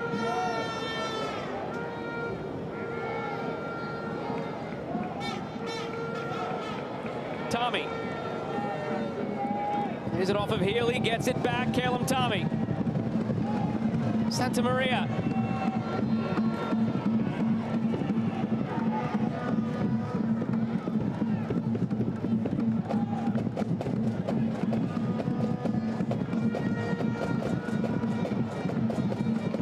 Santa Maria.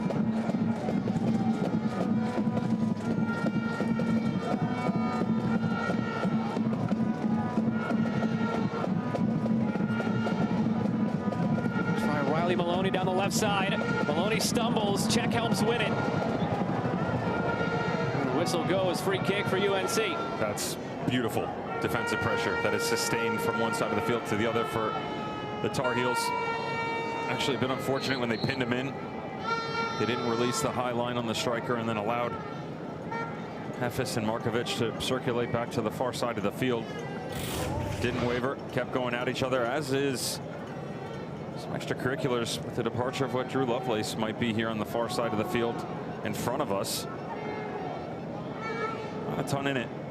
Riley Maloney, quite similar to what we saw to Max Fisher, to be honest, in that stretch on his own, coming up lame.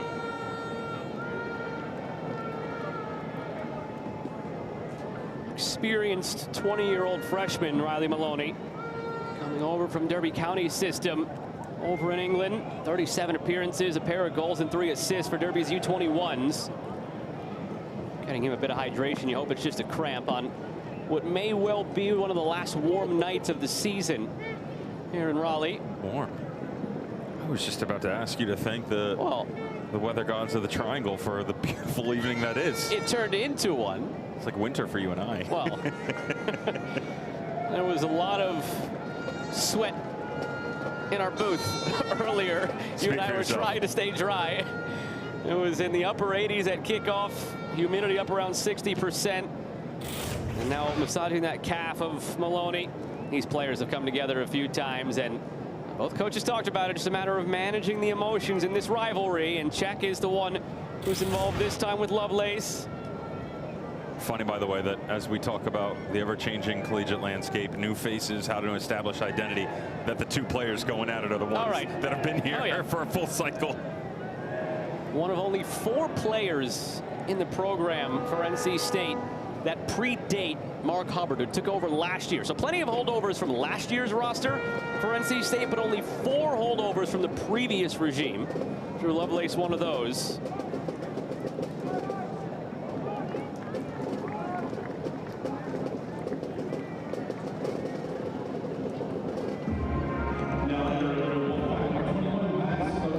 Jeff Nagalia on staff for UNC, formerly part of the NC State staff. Last year's game when UNC won it by a 2-0 scoreline. Goal scored by Luke Hilly, who transferred over to UNC from NC State after spending 4 years with the Wolfpack. There's plenty of overlap between these two programs throughout the years. Quick restart for the Tar Heels.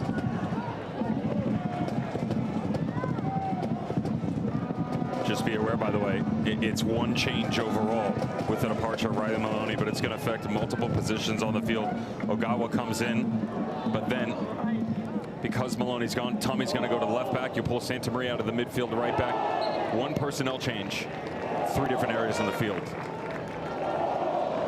That can cause disruption in the flow, or to be fair, I think the back line and midfield have found a much better rhythm here in the second half. Don't have opportunities that have been able to come out of it,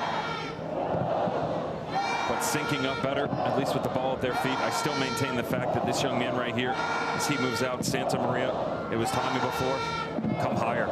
Chase this game, give the home fans something to be a little bit more excited about. It's kind of one of those no guts, no glory situations where they're not really being aggressive and within it, just going through the motions. You're not making UNC work for this right now. Healy plays it forward. Payne drops it back for Ogawa. Set up and struck from distance, deflected out for a corner. Ooh, goal kick.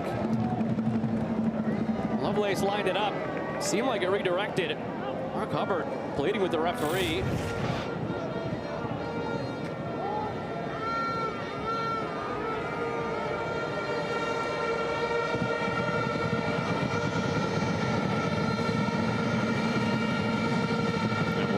Phantom offside situation, moving back to the shot. I was with you. I thought it took a slight defection. Possibly a gopher instead. I think that's what it turned out to be. Great look from down behind the goal, just completely pulled, but one back. Threaded through for Donovan Phillip. Working 1v3, goes for a goal, almost surprise Cordes near post. Great save out for a corner. Good run. Like the verticality of it, you play the initial ball in, you allow the speed of Phillip to step in behind. Really has no other option. All the coverage is there. The entire back 3, goalkeeper, maybe a little bit more out of it, but also because of how hard it's hit, doesn't really have the ability to catch it. Your body's moving so quickly, and instead just better to parry aside.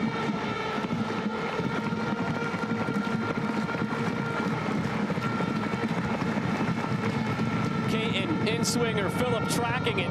Glanced away by Mate. Floated back in by Healy. A lot of traffic in front. Ball still loose. Bounding around. Phillip comes through. Doesn't matter. Whistle goes for a foul against the Wolfpack.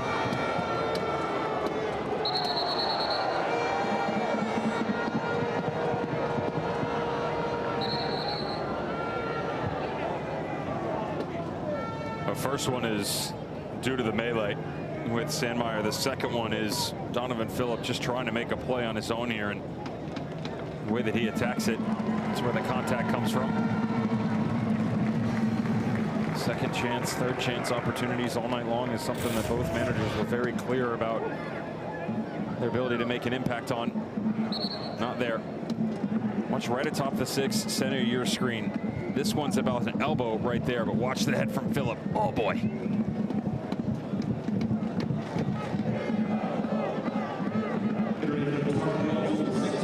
It's certainly a foul from Niko Markovic on the elbow right atop the 6-yard box, but nothing more than that.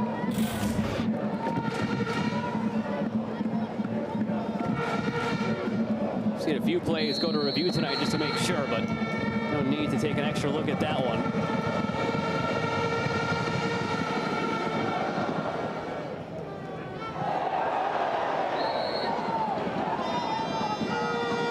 Sandmeyer involved again with Caton, both of those guys on yellows.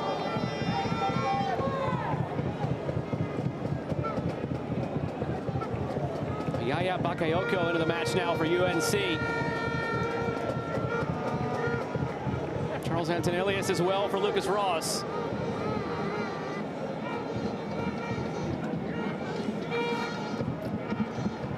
Fifth appearance this season for Bakayoko. Did not appear the last 2 seasons. Been with UNC since all the way back in 2020. Fourth appearance for the freshman Antonelius from Stockholm, Sweden. Tag Healy.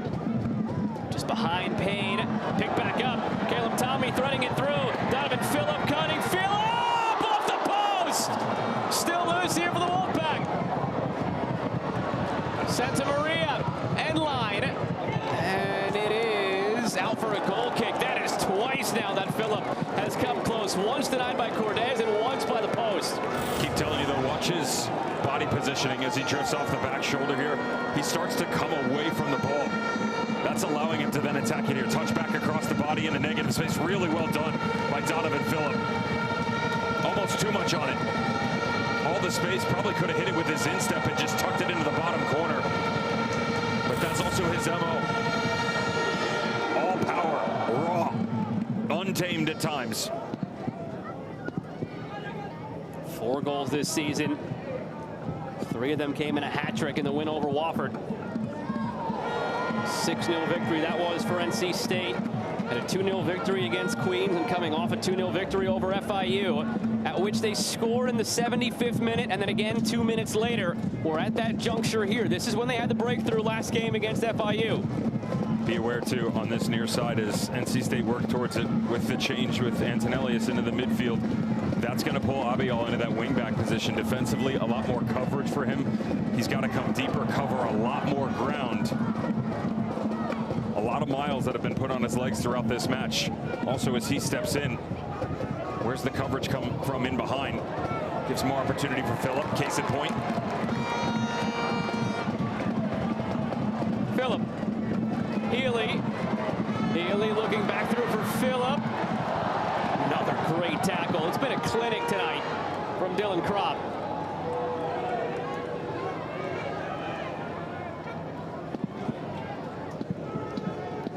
Just felt that whenever it's come into his vicinity, Kropp is going to make the play here tonight.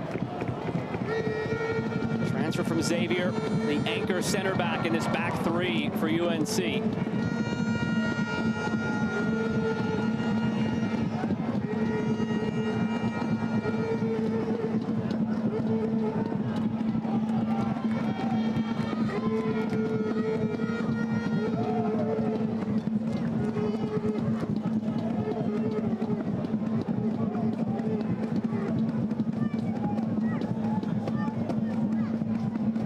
A sense of angst from the crowd with 13 to go.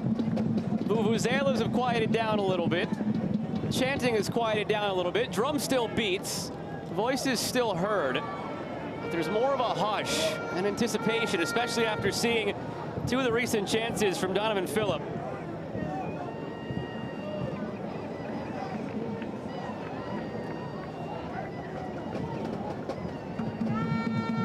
Always a heartbeat to every game in this sport. You can feel it on the field and in the crowd. As the players tense up, so too maybe the patrons as Ogawa wins it. Phillip. Is this the moment? Donovan Phillip dips the shoulder, tries to get his way through. It's Healy.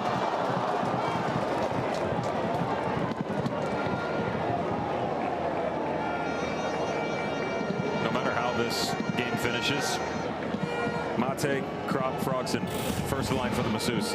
All three of these center backs from UNC. You know, what I've liked here in the second half is, even though they've been under a little bit more pressure over the last 10 or 15 minutes, their overall shape together has been much better.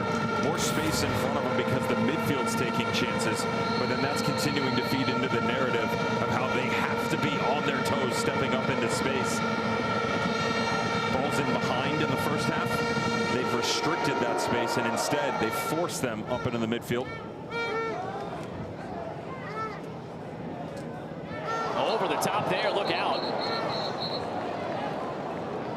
That's Caton and Sandmeyer. Both are on yellows, remember. You might be able to make the case there if Caton were not already on a yellow. That could have been a first yellow, but maybe a little more lenient for it being a possible second yellow. Doesn't look like he'll be shown a second. Sandmeyer took an awkward spill at the end of that one. Looked like he bounced his head off the grass and then had Caton fall on top of him as well.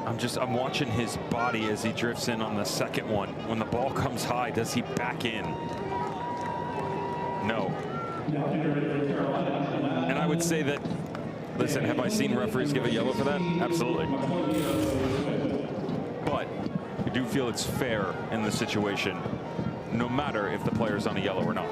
Understood. Rivalry and all, and the referees know coming in with the situations are you're a little bit more lenient. 5-7 minutes in, we talked about emotion, some of the haphazard whistles. The referees actually let it go a little bit more. And I've said to you, I maintain it any single game we do together. As long as you stay in one direction, I'm okay with it, right? If you're going to let the guys play, that's fine. Just let them play the whole game. They've done that.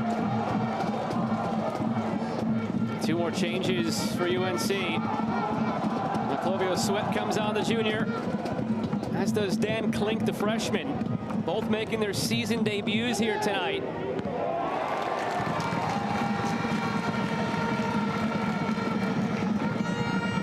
Carlos Samuano said tonight would be our first real look at what this team is about.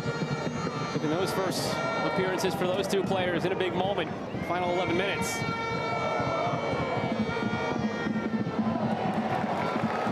Space for Ogawa. Santa Maria pushes up the right side and receives.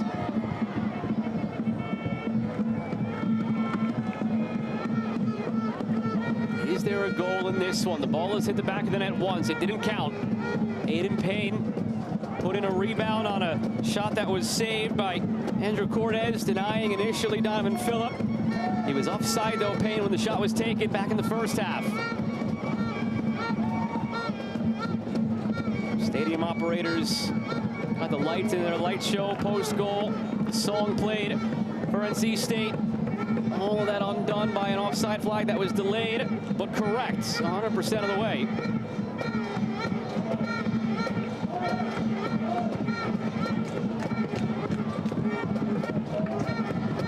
Under 10 to play. NC State looking for their first win over UNC since 2018. 2,520 days ago. In that span, 4 meetings, 2 UNC wins, 2 draws. 2-0 win for UNC last year in Chapel Hill.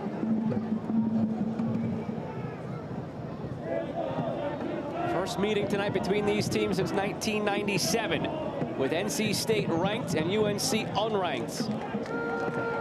Phillip trying to give the ranked side a victory. Healy wanted to get it right back to Phillip. Pressure from Ogawa, defended by Sandmeyer. Ogawa comes through the back. He's called for the foul.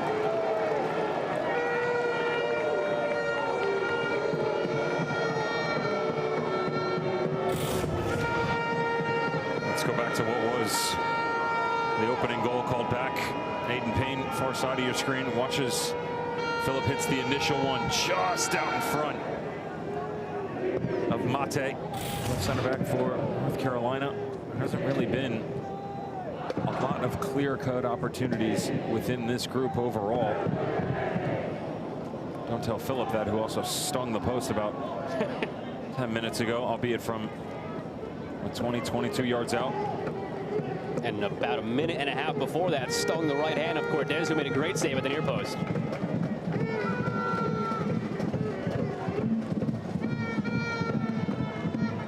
With all this possession, though, I would still go back to some of the decision-making and positions being a little tentative for me. How many times have we had the conversation over the last 15 minutes? This is 4, just so you're counting, keeping tallies at home. On the turn, Lovelace shepherded out, and it's a goal kick. To your point, Devin, does it feel like these players are playing, or rather the teams, by the direction of their coaches, are playing not to lose rather than to win? It feels that way from NC State, only because of what I've seen in other games so far. The product from North Carolina, all due respect to Carlos Zamorano, he's still working through the group to figure out exactly what they are. So they're a little bit more rapid fire in nature. Yeah, they're going to sit deep defensively. They're eventually, at times, going to play direct up over the top and challenge you in transitional moments. That's what we've gotten all night long. They've stuck true to themselves, but in the windows that have opened up for NC State, just a little bit slow in decision making, and also not as willing to take the chances, really be aggressive, and go after some of these small moments. John McDowell comes on for Bakayoko. Another sub. Just rejiggering the attack a little bit here for UNC in the late stages. Sweat. Abeal gets there. Nacho Abeal to the end line, deflected corner, well defended. Hustling back there by Santa Maria, but a corner for the Tar Heels. Reminder, saw it 3 times in the first half. The long ball all the way back to the far side of the 6-yard box. It is one of their staple moves. They rotate this pick that allows some of the larger bodies to then make their way to the back stick. Hit a squaring ball back across. Hard to understand where the deflection's going to come from. I'd say that there's a ton of space just inside the 18 if you want to go short. Whipped in, glanced over the back post, saved off the line. Foul goes against UNC.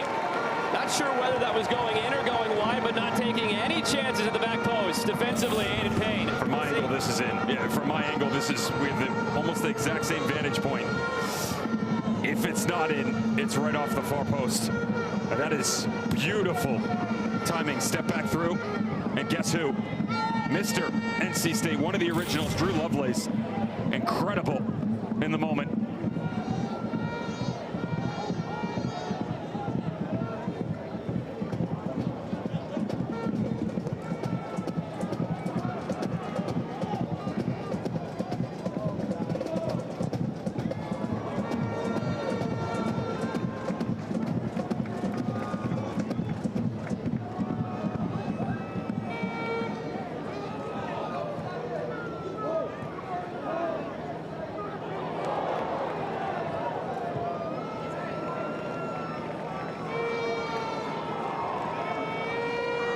Record crowd of 5,083 tonight at Dail Soccer Stadium. You saw before when UNC were taking the corner in the background, fans sitting on the wall, sitting on the hill. There's fans beyond the fence on the far side.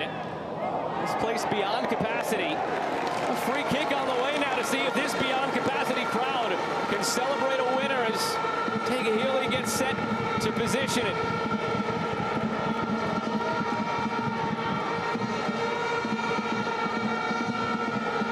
Even behind our booth, fans with arms through the fence peering through this picket fence that separates Dail from the road on the outside. Trying to catch a glimpse here on this Friday evening in the ACC. Played in by Caton. Phillip was close. Another foul against NC State. They had a lot of these moments tonight on set pieces where could never even have a chance because of a foul in the build. Up over the top. Watch the rise with all the hands at the penalty mark. And of course, Markovic in the center of all of it. The tree. Deep roots. Hailing from Quebec. All freshman team last year.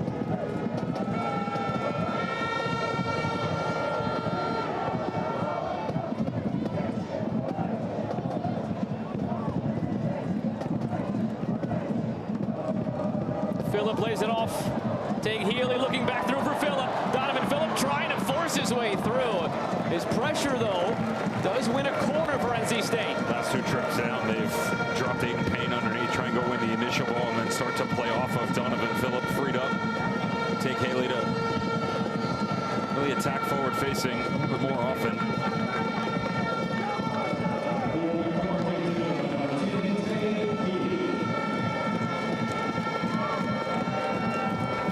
Red Terrors hoping for a goal. Healy on the service. Taig Healy drops it in, and they'll do it again from the opposite side. Under 3 to play. This will be the 7th corner for NC State. Is it lucky number 7? And can number 7, Donovan Phillip, get up for it?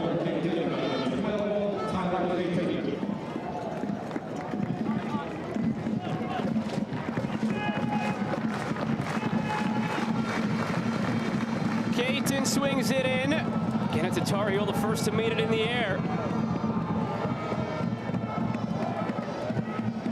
Tommy skies it. Cortez tracking it. Hesitated. Gets back to his line. Markovic battling. Ogawa glanced on. Healy on the left foot, curling it back post, and Cortez had to make a move on it. One of those dangerous ones that could have curled it on its own.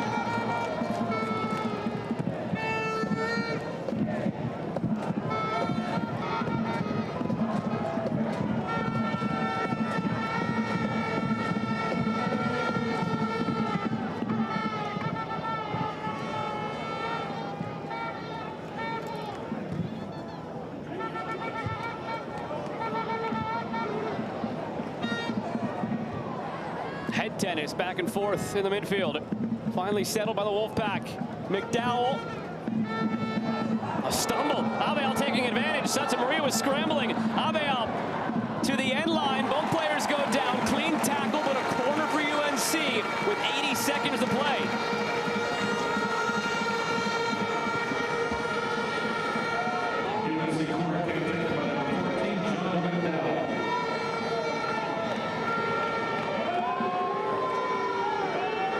Substitute McDowell will trigger it. A minute to play at Dail. Swung in. And cleared by Healy. Crop. Abeal. Another service. Abeal. Chested down. Loose in the mix. From the edge of the area. Deflected and out for a corner. Could have gone anywhere after that deflection.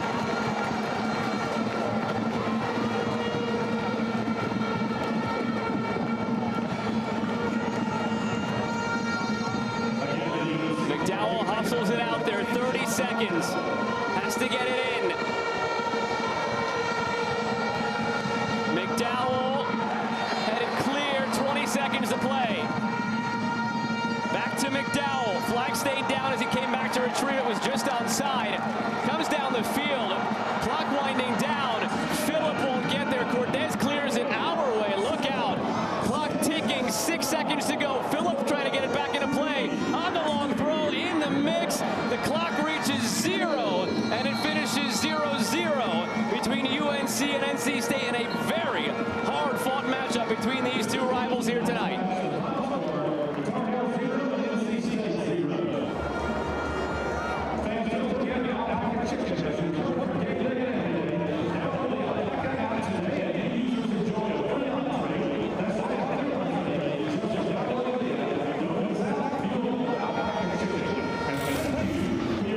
This is what set off that whole chain of events at the end to build the drama. One of the staples on this back line all night, though, Nico Markovic, when he rotates back over here, just being able to condense the pocket, drop right in front of it in what is assuredly the game winner from Eclovio Sweat, and instead, the sophomore, game-saving, once again, feel like we said that a couple of times here tonight. Look, rivalry game, emotion, passion, special memories that will be had, special memories to keep with you, and think about when you get deeper into the season, how tight the margin for errors are. I give both of them credit because the swings within this game They hurt me. I can't even imagine being down on the field. Over 5,000 here tonight at Dail, a record attendance to take in this game. NC State and UNC battled for 90 minutes. A good chance perhaps these teams will reconvene at some point down the line, be it the ACC tournament or the NCAA tournament. Both have lofty aspirations here in 2025. It was certainly a fun night tonight at Dail. No goals to show for it. The crew that makes this possible, broadcast partner Devin Kerr, I'm Joe Malva saying so long for now. NC State and UNC share a point each in a goalless draw. Good night, everybody.